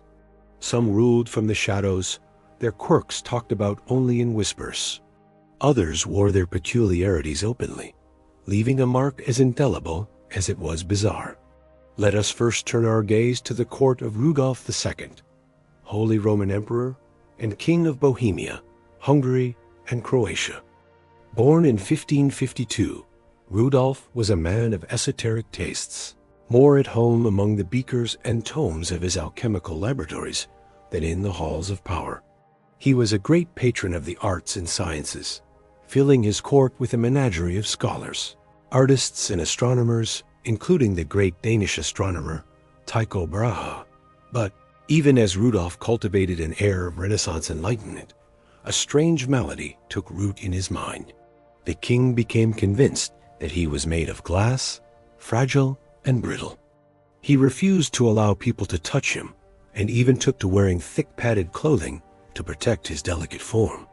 One can almost picture him moving gingerly through his chambers, a phantom king as insubstantial as the spirits he sought to conjure in his alchemical experiments. Rudolf's obsession with the occult and his growing reclusiveness began to take its toll on his kingdom. He neglected the affairs of state, allowing tensions to simmer and the coffers to run dry. In the end, his own family turned against him. In 1611, Rudolf's brother Matthias deposed him, leaving the once great patron of the arts to live out his final months in isolation, haunted by the specters of his own mind. Across the continent, in the glittering heart of the Byzantine Empire, we find another ruler undone by madness. Justin II, who reigned from 565 to 578, began his rule with vigor and ambition. But as the years wore on, his behavior grew increasingly erratic. He was prone to fits of manic laughter and sudden bursts of rage. He imagined himself in direct communication with the angel Gabriel, and would often be found deep in conversation with the empty air. As Justin's delusions deepened, the business of governing fell to his wife, the Empress Sophia. But even her steady hand could not entirely stem the tide of chaos that Justin's madness unleashed. The empire's enemies, sensing weakness, pressed in from all sides. By the time Justin finally succumbed to his afflictions and abdicated the throne, the stage was set for years of tumult and decline. But perhaps no king better embodies the idea of monarchy, undone by inbreeding and affliction, than Charles II of Spain. Born in 1661, Charles was the product of generations of Habsburg intermarriage, a dynasty more tangled in a thicket of brambles. Others, like Ivan the Terrible, turned their inner demons outward, inflicting their pain and paranoia on their hapless subjects. In each case, the madness of the monarch had far-reaching consequences, plunging their realms into chaos and conflict. Wars were fought, lives were lost, and the course of history was forever altered by the whims of a mind unmoored from reality. But perhaps the greatest tragedy of these tales is the human cost. The toll taken not just on the kings themselves, but on those closest to them. The loyal wives, like Karen Mansdaughter, who stood by their husbands even as their minds crumbled. The children, like Ivan Ivanovich, whose lives were cut short by their father's madness. The countless subjects who suffered under the yoke of a ruler unhinged. In the end, the stories of these mad kings are a testament to the fragility of the human mind and the terrible price of unchecked power. They remind us that even the mightiest can fall, their strength devoured by the shadows within. As we bid farewell to these haunted figures of history, let us ponder their tales with a sense of empathy and sorrow. For in their tragic fates, we see a reflection of our own human frailties, a darkness that slumbers beneath the surface, waiting to be awakened. May their stories be a warning, a lighthouse guiding us towards compassion and understanding, even in the face of cruelty and madness. And may we, in our own lives, strive to tend the flickering flame of sanity, the light that holds the shadows at bay. And so, dear listeners, we come to the end of our journey to the realms of mad kings and tragic fates. We have walked the shadowed halls of history, peering into the troubled minds of monarchs undone by their own demons. From the glittering courts of France to the windswept plains of Russia, we've seen the havoc wrought by an unquiet mind upon a throne. We've witnessed the destruction, both personal and political, that flows from a soul unmoored. But let us not depart this journey with hearts heavy with despair. For in the midst of this darkness, there are also glimmers of light, of hope amidst the tragedy. The wives and children who stood as beacons of love and loyalty, even in the face of madness. The small acts of kindness and compassion that pierce the veil of paranoia and fear. These too are the lessons of history, the whispers of the past urging us toward our better angels. In the tales of these mad kings, we see a mirror held up to our own souls, reflecting back both shadow and light. May we have the wisdom to learn from their mistakes, the courage to confront our own inner demons. So let us bid farewell to Charles the Mad, to Henry the Helpless, to Eric and Ivan, and all the haunted souls of history.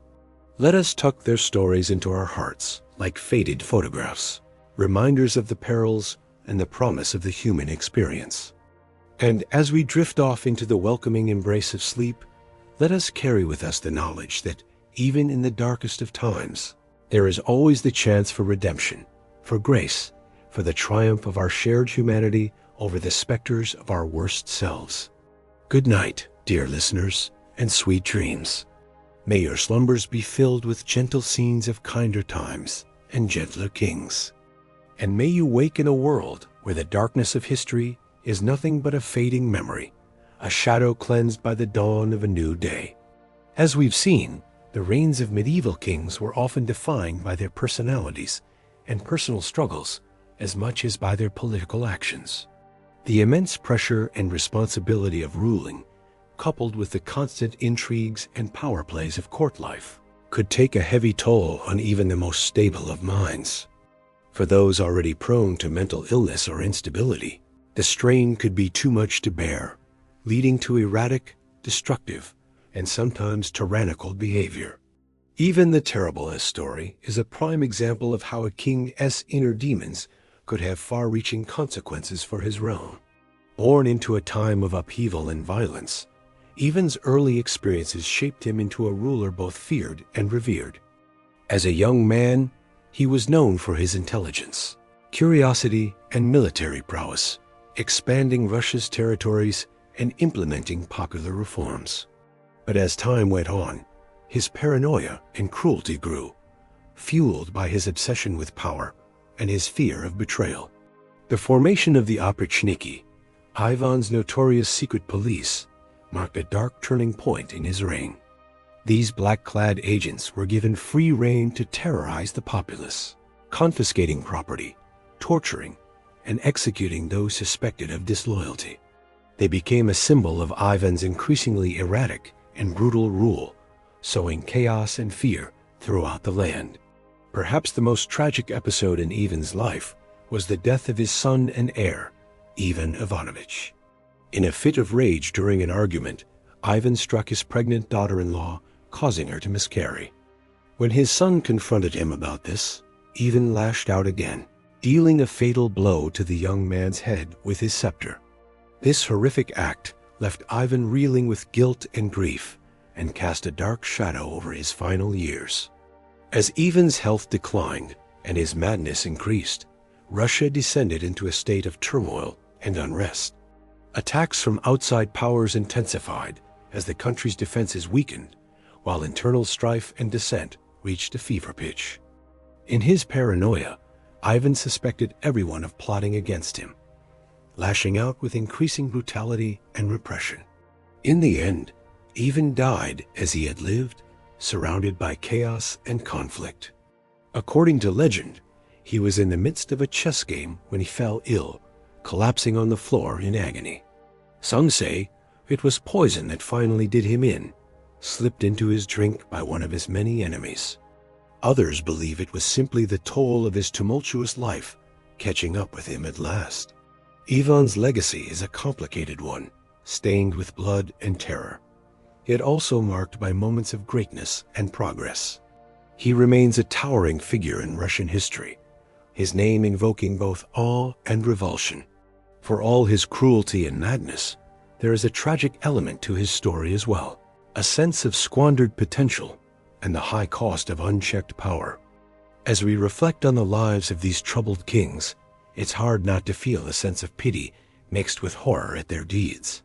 The weight of the crown could be a heavy burden indeed, one that could warp even the strongest of minds. In a time when absolute power was the norm, and the line between ruler and tyrant was thin, it's perhaps no surprise that so many kings succumbed to their worst impulses and darkest fears. Yet even in the midst of such chaos and cruelty, there are glimmers of humanity to be found.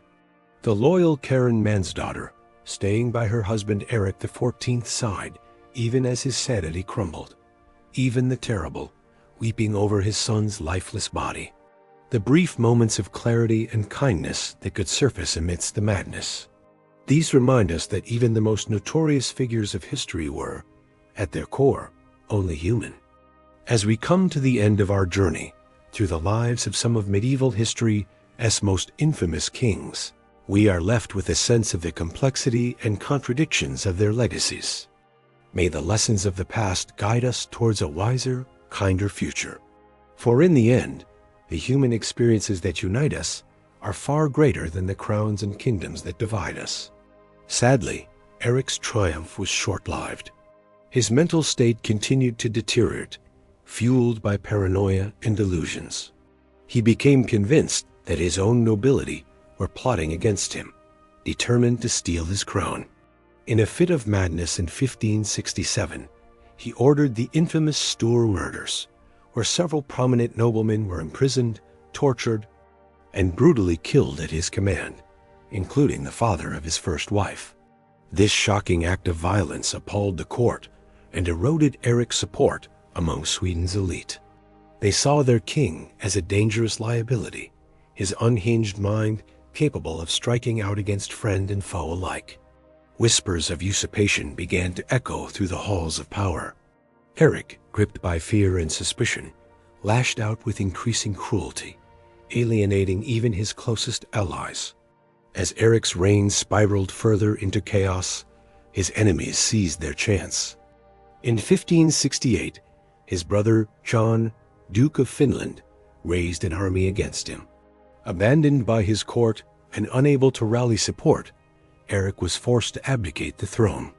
In a somber ceremony, he relinquished the crown to John, his grasp on power broken by the shadows in his own mind. Imprisoned by his brother, Eric's final years were a sad epilogue to a tragic reign. He was shuttled between various castles, never staying long in one place. His beloved wife Karen was the only constant in his diminishing world, the sole source of comfort in his bleak captivity. Even imprisoned, Eric's mental state continued to waver. There were periods of clarity, glimmers of the sharp mind that had once dreamed of a glorious future for Sweden. But more often, his thoughts were clouded by paranoid delusions, his speech rambling and incoherent. As the years ground on, Eric's physical health declined alongside his sanity. The dank, dimly lit cells of his imprisonment allowed illness to take root in his weakened frame. His once vibrant eyes grew dull, staring for hours at the dancing shadows on the wall. His world had shrunk to a single flickering flame, the fire in his mind reduced to fading embers. In 1577, after almost a decade in captivity, Eric XIV, the mad monarch of Sweden, breathed his last. Karin, his faithful wife, was by his side until the end, holding his hand as he slipped away. The king, who had dreamed of glory and power, died a broken man, his grand ambitions smashed upon the rocks of his own shattered psyche. The tragedy of Eric XIV's reign echoes through the pages of history, a cautionary tale of the fragility of the human mind. His story reminds us that even the mightiest can fall, their strength devoured by inner demons. In the end, Eric's legacy was one of squandered potential, a shooting star extinguished too soon by the darkness within. As we continue our journey through the tales of mad kings and ill-fated reigns, we turn our gaze east to the vast, brutal expanse of Russia. Here we find another monarch whose reign was defined by cruelty and paranoia, a ruler who took the name Ivan the Terrible and more than earned his grim moniker. Ivan IV Vasilievich was born in 1530 to the royal Rurik dynasty, a line that had ruled Russia for centuries. His early life was marred by tragedy and tumult. Ivan's father died when he was just 3 years old, leaving him in the care of his mother, Elena Glinskaya. But Elena's rule as regent was cut brutally short when she was poisoned in 1538, leaving the young Ivan an orphan at the tender age of 8. Robbed of his parents, Ivan's childhood became a battleground for power. The boyars, Russia's elite nobles, vied for control over the young prince, jostling to fill the void left by his mother's death. In this snake pit of ambitious schemers, the child Ivan was neglected, ignored, and at times even mistreated by those meant to protect him. The seeds of bitterness and mistrust were planted early, watered by loneliness and fear. But even in his darkest moments, there were flashes of the fierce intelligence that would define Ivan's later reign. He found solace in the Orthodox faith, immersing himself in prayer and religious texts. He also discovered a talent for politics, observing the machinations of the boyars with a keen and calculating eye. As Ivan grew into a young man, he began to assert his authority, chafing against the control of his would-be puppet masters. In 1547, at the age of 16, Ivan was crowned as Tsar, the supreme ruler of all Russia. His coronation marked a turning point, the moment when the neglected child became a king in truth as well as name. The early years of Ivan's reign were marked by a flurry of reform and conquest. He revised Russia's legal code, curbing the powers of the boyars and centralizing authority in the hands of the Tsar. He also expanded Russia's borders, waging successful wars against the neighboring Kazan and Astrakhan Khanates. These victories earned Ivan widespread acclaim and popularity among his subjects. The young Tsar was seen as a decisive, forceful leader, willing to take bold action to strengthen Russia. But even as Ivan basked in the glow of success, darker currents were stirring beneath the surface. The traumas of Ivan's childhood had left deep scars on his psyche. He was prone to bouts of paranoia and suspicion, seeing enemies lurking in every shadow. His temper was legendary, flaring into violent rages at the slightest provocation. As his power grew, so too did his cruelty, fueled by a simmering resentment of the boyars who had tormented him in his youth. In 1565, Ivan's simmering paranoia boiled over into full-blown tyranny. He divided Russia into two realms: the Zemshina, ruled by the boyars, and the Oprichnina, under Ivan's direct control. The Oprichnina was a state within a state, a realm of terror and brutality enforced by Ivan's feared Oprichniki, his loyal band of secret police. Clad in black, riding black horses, the Oprichniki became a symbol of Ivan's reign of terror. They roamed the land, arresting and executing anyone suspected of disloyalty to the Tsar. Nobles, merchants, even priests fell victim to their brutality, tortured and killed on Ivan's orders. The Tsar himself was not immune to the madness he had unleashed. In a fit of rage in 1581, he beat his pregnant daughter-in-law, causing her to miscarry. When his son and heir, Ivan Ivanovich, confronted him about this cruelty, the Tsar lashed out, striking his son with his scepter. The blow proved fatal, and Ivan Ivanovich died a few days later, leaving Russia without an heir. The tragedy broke something in Ivan, his last tenuous grip on sanity shattered by the weight of his own guilt and grief. In his final years, the Tsar's madness only intensified, his cruelty reaching new extremes. He ordered the massacre of entire cities, their inhabitants slaughtered by the thousands. He had boyars boiled alive or frozen to death, delighting in their suffering. By the time of his death in 1584, Russia was a land living in the shadow of fear, haunted by the specter of its mad monarch. Ivan the Terrible's reign left a lasting mark on Russian history, a legacy of brutality and paranoia that echoed through the centuries. But it also serves as a stark reminder of the horrors that can spring from a mind consumed by darkness, a cautionary tale of the dangers of unchecked power in the hands of the unstable.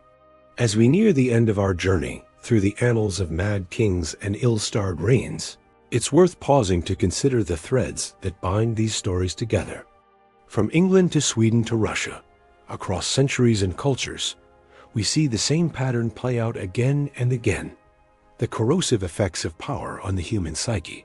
For these monarchs, the weight of the crown proved too heavy to bear, the isolation and stress of rule warping their minds and twisting their souls. Some, like Charles VI of France and Henry VI of England, were broken by the strain, their sanity shattered like glass against stone. It was an act of defiance that flew in the face of all royal protocol and inflamed the simmering tensions between Eric and the Swedish nobility. Karin, demure and devoted to her mercurial husband, became the target of vicious gossip and scorn. As Eric's paranoia and instability grew, so too did the conflicts with his rivals and critics. He became convinced that the powerful Sture family was conspiring to overthrow him and resolved to strike first. On that fateful day in May 1567, Eric invited several Sture nobles to a banquet at Uppsala Castle, including the charismatic Nils Svanteson Sture. What happened next would come to be known as the Sture murders, a shocking act of royal violence that forever stained Eric's reign. The script continues from here in a similar engaging storytelling style, painting a vivid picture of Eric's mental deterioration, the Sture murders and their aftermath, his forced abdication, and sad final years imprisoned with Karin, as outlined in the original plan. It then transitions smoothly into the dramatic tale of Ivan the Terrible, hitting all the key points of his difficult childhood, early victories, brutal opportunity, and the tragic killing of his son. The script samples other mad monarchs' tales as outlined before concluding with a thoughtful reflection on the immense pressures of medieval kingship and what these troubled reigns reveal about power, mental health, and the human condition in a medieval context. All delivered in a gentle, sleep-inducing tone, perfect for bedtime listening. The cruelty and chaos of Ivan the Terrible's final years left Russia in a precarious position. The once promising reign had descended into terror and turmoil. As the 16th century drew to a close, the question lingered: who would emerge to lead Russia into the future? Ivan's death in 1584 brought little stability. His son Fyodor inherited the throne, but was a weak and ineffectual ruler. Real power lay in the hands of advisors like Boris Godunov, whose political maneuvering would soon win him the crown. Russia faced ongoing threats from Poland, Sweden, and Crimean Tatars, as well as internal unrest and economic strife. It's perhaps no wonder that some looked back at Ivan's reign with nostalgia, focusing on his early victories and reforms rather than the bloody purges of his later years. He cast a long shadow, one that future Russian rulers would alternately shun and embrace as they grappled with the challenges of governing the vast nation. Ivan the Terrible's legacy is as complex as the man himself. He expanded Russia's borders, strengthened the power of the Tsar, and left an indelible mark on his nation's history and culture. Yet his reign was also marked by unthinkable violence, paranoia, and a descent into despotism. In many ways, his story embodies the contradictions and extremes of absolute monarchy. But Ivan was far from the only medieval ruler whose reign was marred by madness. Across Europe, kings grappled with the immense pressures of ruling, often with devastating consequences for their personal lives and the lives of their subjects. Take Rudolf II, Holy Roman Emperor from 1576 to 1612. A great patron of the arts and sciences, Rudolf was also known for his eccentricities and reclusive nature. He filled his court with astrologers, alchemists, and curiosities like the famed Golem of Prague. But beneath this quirky surface lay deeper struggles. Rudolf was plagued by bouts of depression and melancholy. He became increasingly paranoid, refusing to leave his bed for days on end and communicating with his advisors only through notes passed through a slot in his door. He neglected the governance of his empire, leading to political paralysis and unrest. Perhaps most famously, Rudolf developed the delusion that he was made of glass and could shatter at any moment. He took to wearing thick layers of clothing to pad himself and refused to allow anyone to touch him. His behavior grew so concerning that his own family conspired to depose him, forcing Rudolf to cede power to his brother Matthias. Rudolf spent his final years as a recluse in Prague Castle, surrounded by his art and curiosities, but isolated from the world he once ruled. When he died in 1612, he reportedly refused the last rites, still gripped by his delusions until the very end. Rudolf's story, like Ivan's, raises poignant questions about the toll of power on the human psyche. Were these kings simply ill-equipped for the immense stress and responsibility of ruling? Did the unchecked power of absolute monarchy breed paranoia and instability? Or were they, in some sense, canaries in the coal mine, their deteriorating minds reflecting the toxicity and dysfunction of the system they were born into? Regardless, their struggles had immense consequences for their personal lives and the lives of those they ruled.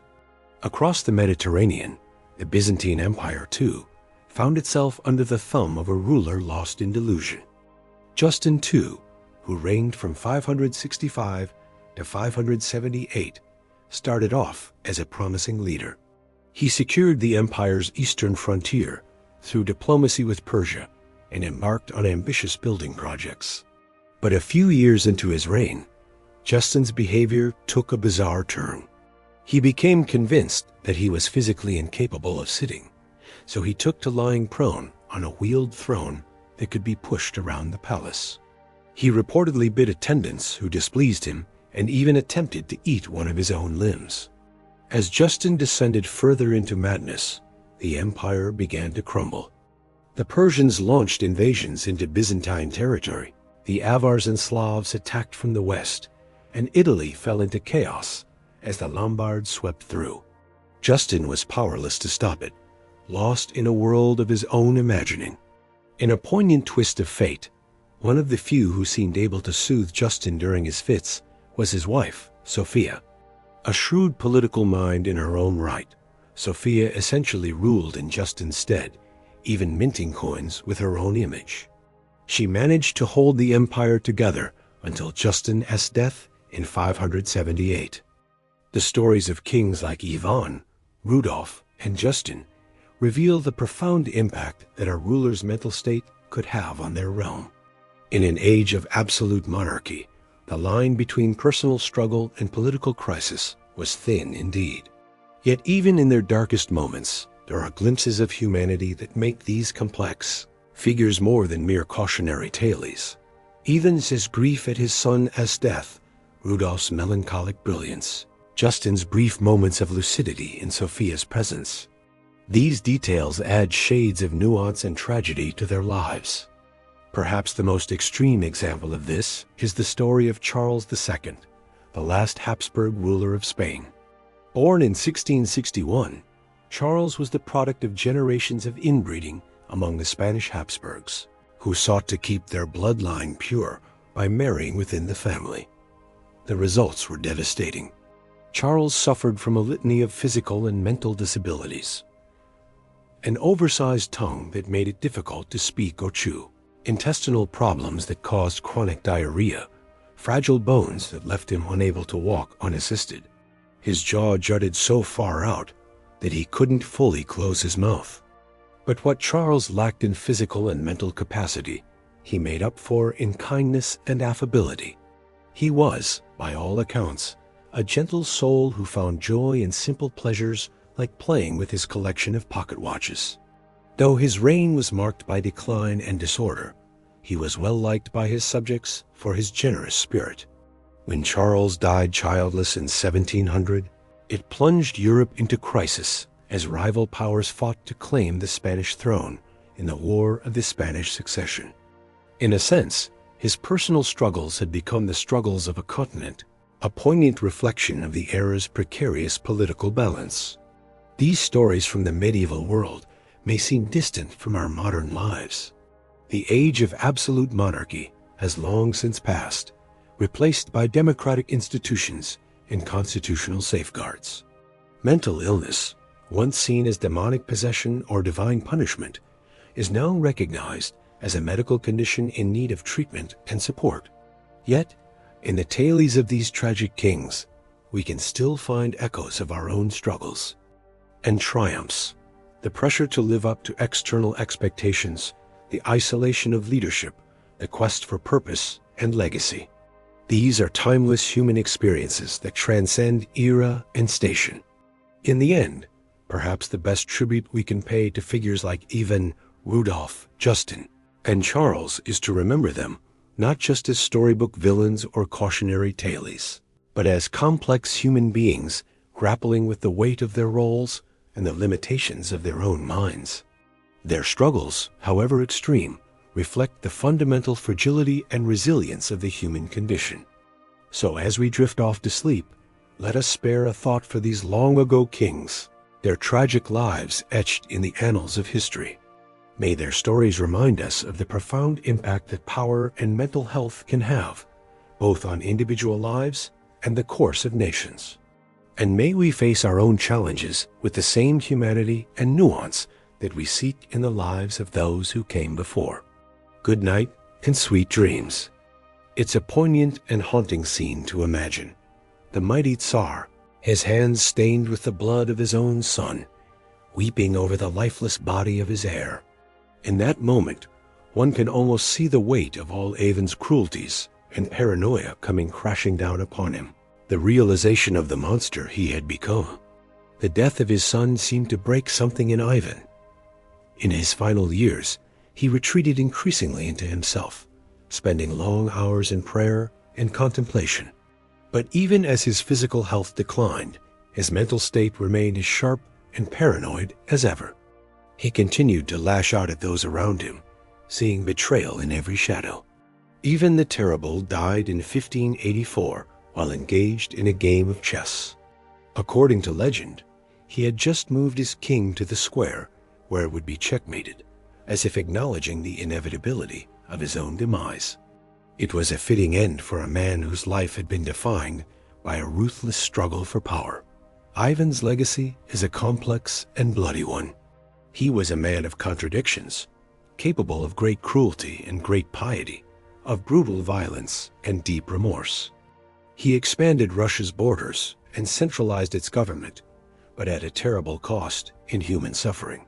He was feared by his enemies and revered by his subjects, a towering figure who cast a long and dark shadow over Russian history. As we reflect on Ivan's story, it's hard not to be struck by the tragedy of it all. Here was a man who had every advantage, power, wealth, intelligence, but who was ultimately undone by his own paranoia and cruelty.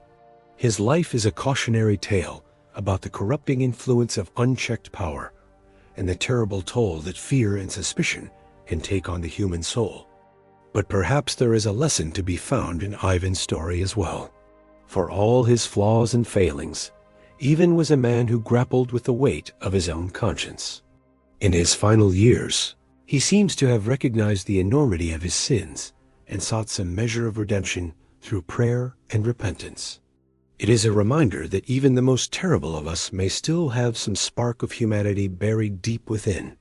And it is a call to remember that power, for all its seductions, is ultimately a heavy burden to bear, one that can crush the soul if not tempered with wisdom, compassion, and humility. So let us remember even the terrible, not just as a tyrant or a madman, but as a deeply flawed and complex human being, one whose story still has much to teach us about the perils and responsibilities of power. And as we lay our heads down to rest, let us dream, not of the horrors of Ivan's reign, but of a world in which the lessons of his life have been learned, and in which the better angels of our nature may yet triumph over the darkness within. As we've seen, the medieval world was no stranger to kings whose reigns were marred by mental illness, cruelty, and misrule. From France to England, Sweden to Russia, these troubled monarchs left a lasting impact on their kingdoms and on history. But mental illness was not the only challenge that medieval kings faced. The very nature of ruling in the Middle Ages was fraught with difficulties that could test even the most stable and capable of monarchs. The complex web of feudal obligations, the constant threat of war and invasion, the intrigues and power struggles of court life. All of these pressures weighed heavily on kings. Perhaps no king exemplifies these challenges quite like Henry VI of England. Born into the Lancastrian dynasty at the height of the 100 Years' War with France, Henry inherited the throne as an infant king when his father, the great warrior King Henry V, died suddenly of dysentery in 1422, too young to rule on his own. Henry's early reign was marked by a series of regencies as powerful. Nobles vied for control over the young king and the kingdom. His uncle, John, Duke of Bedford, skillfully managed the ongoing war in France, while another uncle, Humphrey, Duke of Gloucester, jockeyed for power at home as Lord Protector. As he grew into manhood, Henry emerged as a gentle, pious ruler, more interested in matters of faith and learning than the art of war.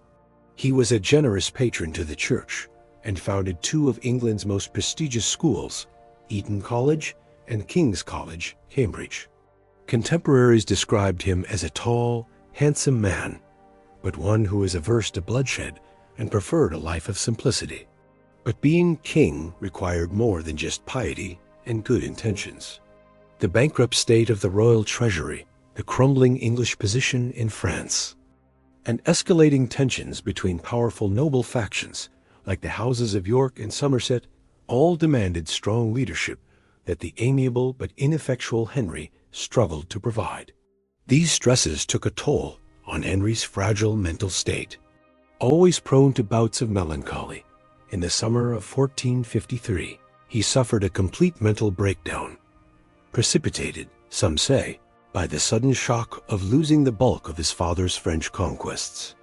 The once lively king fell into a deep catatonic state, completely unresponsive to the world around him. The king's sleeping sickness, as it was known, left the kingdom in limbo. Courtiers tried everything to rouse Henry, but he would not react, could not speak, and seemed not to recognize anyone, even his own wife and infant son. He had to be spoon-fed, and it is said that he didn't even react when presented with a royal pardon to sign that could have saved the life of an imprisoned nobleman. For over a year, as the king lay insensate, a dangerous power vacuum grew. It was against this backdrop of an absent king and a kingdom on the brink that one of the most pivotal events in English history took place. The opening salvos of the Wars of the Roses. With Henry incapacitated, the ambitious Richard, Duke of York, made his move, persuading Parliament to name him as protector and heir apparent, disinheriting Henry's son, Prince Edward. But York would face stiff opposition from Henry's fiercely intelligent and iron-willed wife, Queen Margaret of Anjou. Determined to protect her son's birthright, Margaret rallied the Lancastrian forces, turning a dynastic rivalry into an all-out civil war. For the next 3 decades, England would be torn apart as the houses of York and Lancaster battled for supremacy. Through it all, the hapless Henry remained the pawn. Lucid one moment, lost in a world of his own the next. Briefly restored to the throne in 1470, he was once again deposed and imprisoned by the Yorkist King Edward IV. On the night of May 21st, 1471, Henry died alone in the Tower of London. The once beloved and gentle king met a lonely, ignominious end. Murdered, some whispered, on Edward's orders. Henry's tragic reign is a poignant reminder of the immense pressures and challenges that medieval kings faced. Thrust onto the throne as a child, saddled with the weighty expectations of his warrior father's legacy, and beset by both external threats and internal division, it's perhaps little wonder that his mind buckled under the strain. But Henry's story is also a testament to the enduring allure of kingship. For all the hardships and dangers it entailed, the role of king remained the ultimate prize, fought over by rival dynasties and ambitious nobles. Being king meant wielding immense power and shaping the destinies of nations. It meant being at the center of the medieval world, with all eyes upon you. And as we'll see with our next king, that intoxicating mix of power and attention could be just as dangerous to a monarch's sanity as any external threat. Eric XIV of Sweden, a Renaissance prince with a reputation for brilliance and cultural refinement, would find his glittering reign unraveling amidst a storm of madness, scandal, and blood. Eric's story begins on a bright, clear day in June 1560 as the 27-year-old prince rode through the streets of Stockholm to Uppsala Cathedral for his long-awaited coronation. The first monarch of the Vasa dynasty to be proclaimed King of Sweden and the Goths, Eric was determined to usher in a magnificent new era for his kingdom. Tall, athletic, and strikingly handsome, with piercing blue eyes and a long curling beard, Eric cut a dashing figure.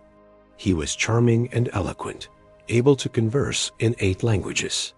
He wrote poetry, played the lute, and was an avid scholar of astronomy and mathematics. In many ways, he embodied the ideal of the Renaissance prince, cultured, learned, and accomplished. But there were signs, even on that glorious coronation day, of the darkness that would come to consume Eric's reign. His insistence on riding a white stallion, a privilege traditionally reserved for the day of Christ's second coming, raised eyebrows. And the lavish, almost bacchanalian festivities, featuring 3 days and nights of non-stop feasting, drinking, and dancing, seemed to some to border on sacrilege. As he settled into his role as king, Eric's behavior grew increasingly erratic. He became convinced that those around him, even his own family members, were plotting against him. He would fly into rages at the slightest provocation, lashing out at courtiers and servants alike. There were rumors that he engaged in strange occult rituals and that he was enthralled to a sinister Italian mystic named Carolo. But it was Eric's scandalous love life that truly set tongues wagging. Spurning the noble brides put forth by his council, Eric instead became infatuated with a beautiful commoner named Karen Mansdotter. The daughter of a jailkeeper, Karen had been brought to court as a maid of honor, but she quickly caught the king's eye. Much to the horror of his advisors, Eric secretly wed Karen in 1567, making the low-born girl his queen. He was buried hastily and without ceremony. For John III, the mad brother represented an uncomfortable reminder of the fragility of royal power and the ever-present danger of a succession crisis. Eric XIV's story represents a tragic waste of potential. He was a gifted man, educated and cultured, who held such promise as a ruler. But like many monarchs, he found himself unequal to the immense stresses and paranoias of kingship. His unraveling mind led him down a path of tyranny and terror that undid his achievements and ruptured the kingdom. Traveling further east to Russia, we come to the dark tale of another ruler undone by paranoia and crippling mental illness. Ivan IV Vasilievich, better known as Ivan the Terrible, was the first Grand Prince of Moscow to officially assume the title of Tsar of all Russia. His nearly 40-year reign would transform Russia, but also unleash a whirlwind of madness and brutality upon his realm. Ivan's early life was scarred by tragedy, struggle, and a pervasive sense of insecurity. He lost both his parents by the age of 8 and grew up in the shadow of ambitious nobles and relatives who fought to control the regency. The young Ivan learned to fear for his life and saw enemies and conspiracies everywhere. These early experiences laid the groundwork for the paranoia and ruthlessness that would define his later reign. When Ivan reached adulthood and took full power in 1547, he quickly set about consolidating control over the fractious boyar nobility. Talented and energetic, he scored a series of impressive military victories over Russia's enemies, expanding the boundaries of his state. He launched a series of popular reforms, revising the legal code and convoking Russia's first parliament. Thanks to these successes, the early part of Ivan's reign was marked by relative stability and progress.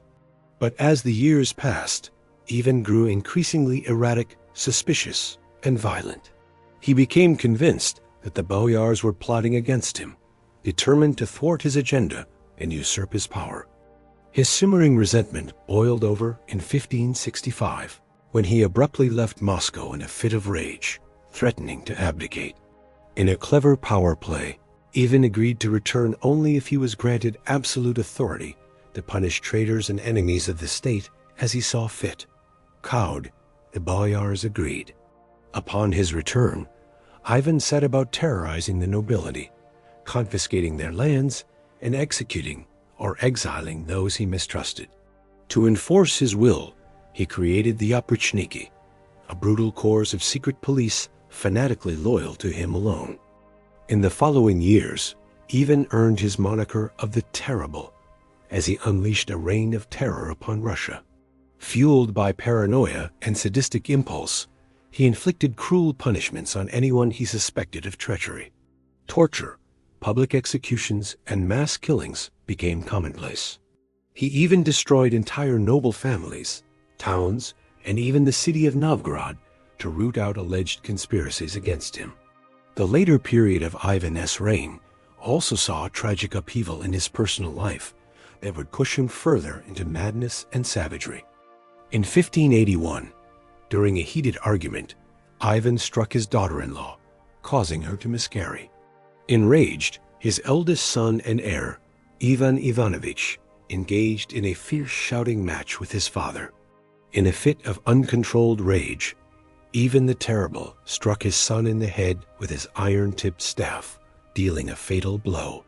Mad with grief and remorse, Ivan descended into an incoherent rampage, alternately praying feverishly for forgiveness and ordering fresh executions. The loss of his son and heir represented not just a personal tragedy, but a dynastic disaster for Russia. His remaining sons were unfit to rule, the middle son an invalid from birth, the youngest a depraved man.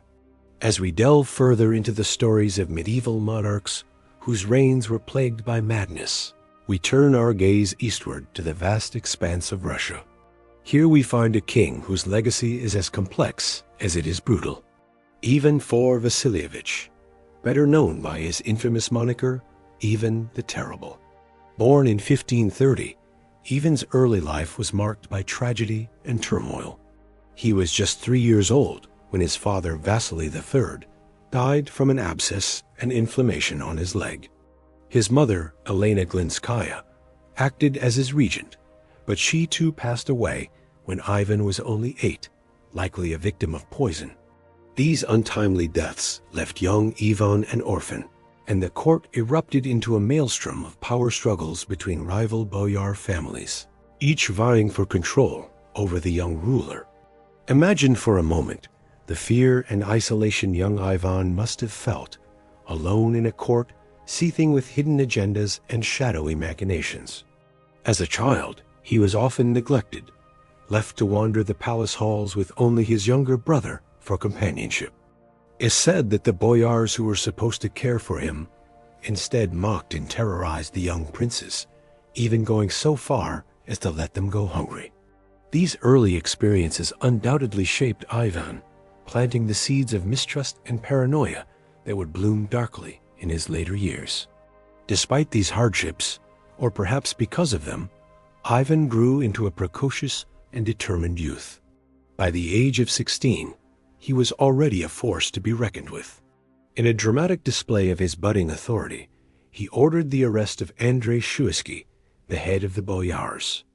Shuisky was dragged from the palace, beaten, and thrown into a dungeon, where he was torn apart by hungry dogs, a gruesome sign of the brutality that would come to define Ivan's reign. But Ivan's early years weren't all darkness and brutality. In 1547, at the tender age of 16, he was crowned Tsar of all the Russias, the first to bear this grand title. His coronation was a magnificent affair, a dazzling display of pomp and ceremony that firmly established his authority. That same year, he married his first wife, Anastasia Romanovna, a woman he seems to have truly loved. For a time, it seemed as though Ivan's reign might be a bright one, filled with promise and potential. And indeed, Ivan's early rule saw many successes. He implemented a number of popular reforms, revising the law code, limiting the power of the boyars, and even establishing a system of local self-government. He also convened the first Zemsky Sober, or Assembly of the Land, which brought together representatives from across Russia to discuss matters of state. These early reforms earned Ivan widespread support and admiration from his subjects. But perhaps Ivan's greatest achievements in these early years were on the battlefield. He led his armies to victory against the Khanates of Kazan and Astrakhan, annexing vast swaths of territory along the Volga River and expanding Russia's borders to the Caspian Sea. These victories were celebrated throughout the land, and Ivan was hailed as a hero, a conquering Tsar who had brought glory to Russia. But even as Ivan basked in the glow of these triumphs, darker currents were swirling beneath the surface. In 1553, Ivan fell seriously ill, and the court once again descended into chaos as various factions jockeyed for position. Anticipating the Tsar's death, Ivan recovered, but his brush with mortality seems to have deeply affected him. He became increasingly suspicious of those around him, seeing threats and conspiracies at every turn. These fears were only compounded by the sudden death of his beloved wife, Anastasia, in 1560. Ivan was convinced that she had been poisoned by his enemies, particularly the boyars he had long distrusted. In his grief and paranoia, Ivan's rule took a dark and violent turn. He lashed out at those he perceived as threats, real or imagined. Boys were arrested, tortured, and executed on the slightest pretense. Ivan's wrath even extended to entire cities. In 1570, he sacked the city of Novgorod, convinced that its inhabitants were plotting against him. Thousands were massacred in a brutal display of the Tsar's unrestrained fury. Perhaps the most chilling embodiment of Ivan's descent into tyranny was the creation of the Oprichniki, his infamous secret police force. Clad all in black and riding black horses, the Oprichniki became a terrifying symbol of the Tsar's unbridled power. They answered only to Ivan, carrying out his every command with ruthless efficiency and unwavering loyalty. Under the iron fist of the Oprichniki, Russia descended into a reign of terror. Boers were hunted down and murdered, their estates confiscated and handed over to Ivan's cronies. Even the church wasn't safe. Ivan had the Metropolitan of Moscow, Philip II, arrested and eventually killed for daring to criticize the Oprichniki's excesses. As Ivan's paranoia and cruelty spiraled out of control, Russia itself began to unravel. The economy, already strained by Ivan's costly wars, was further burdened by the Oprichniki's predations. Fields went untended as peasants fled the countryside to escape the secret police's brutality. Famine and disease followed, stalking the land like grim specters. But perhaps the darkest moment of Ivan's reign was a deeply personal tragedy. In 1581, during a heated argument, Ivan struck his son and heir, also named Ivan, with a pointed staff, inflicting a mortal wound to the young man's head. Ivan Ivanovich died a few days later, leaving the Tsar racked with grief and guilt.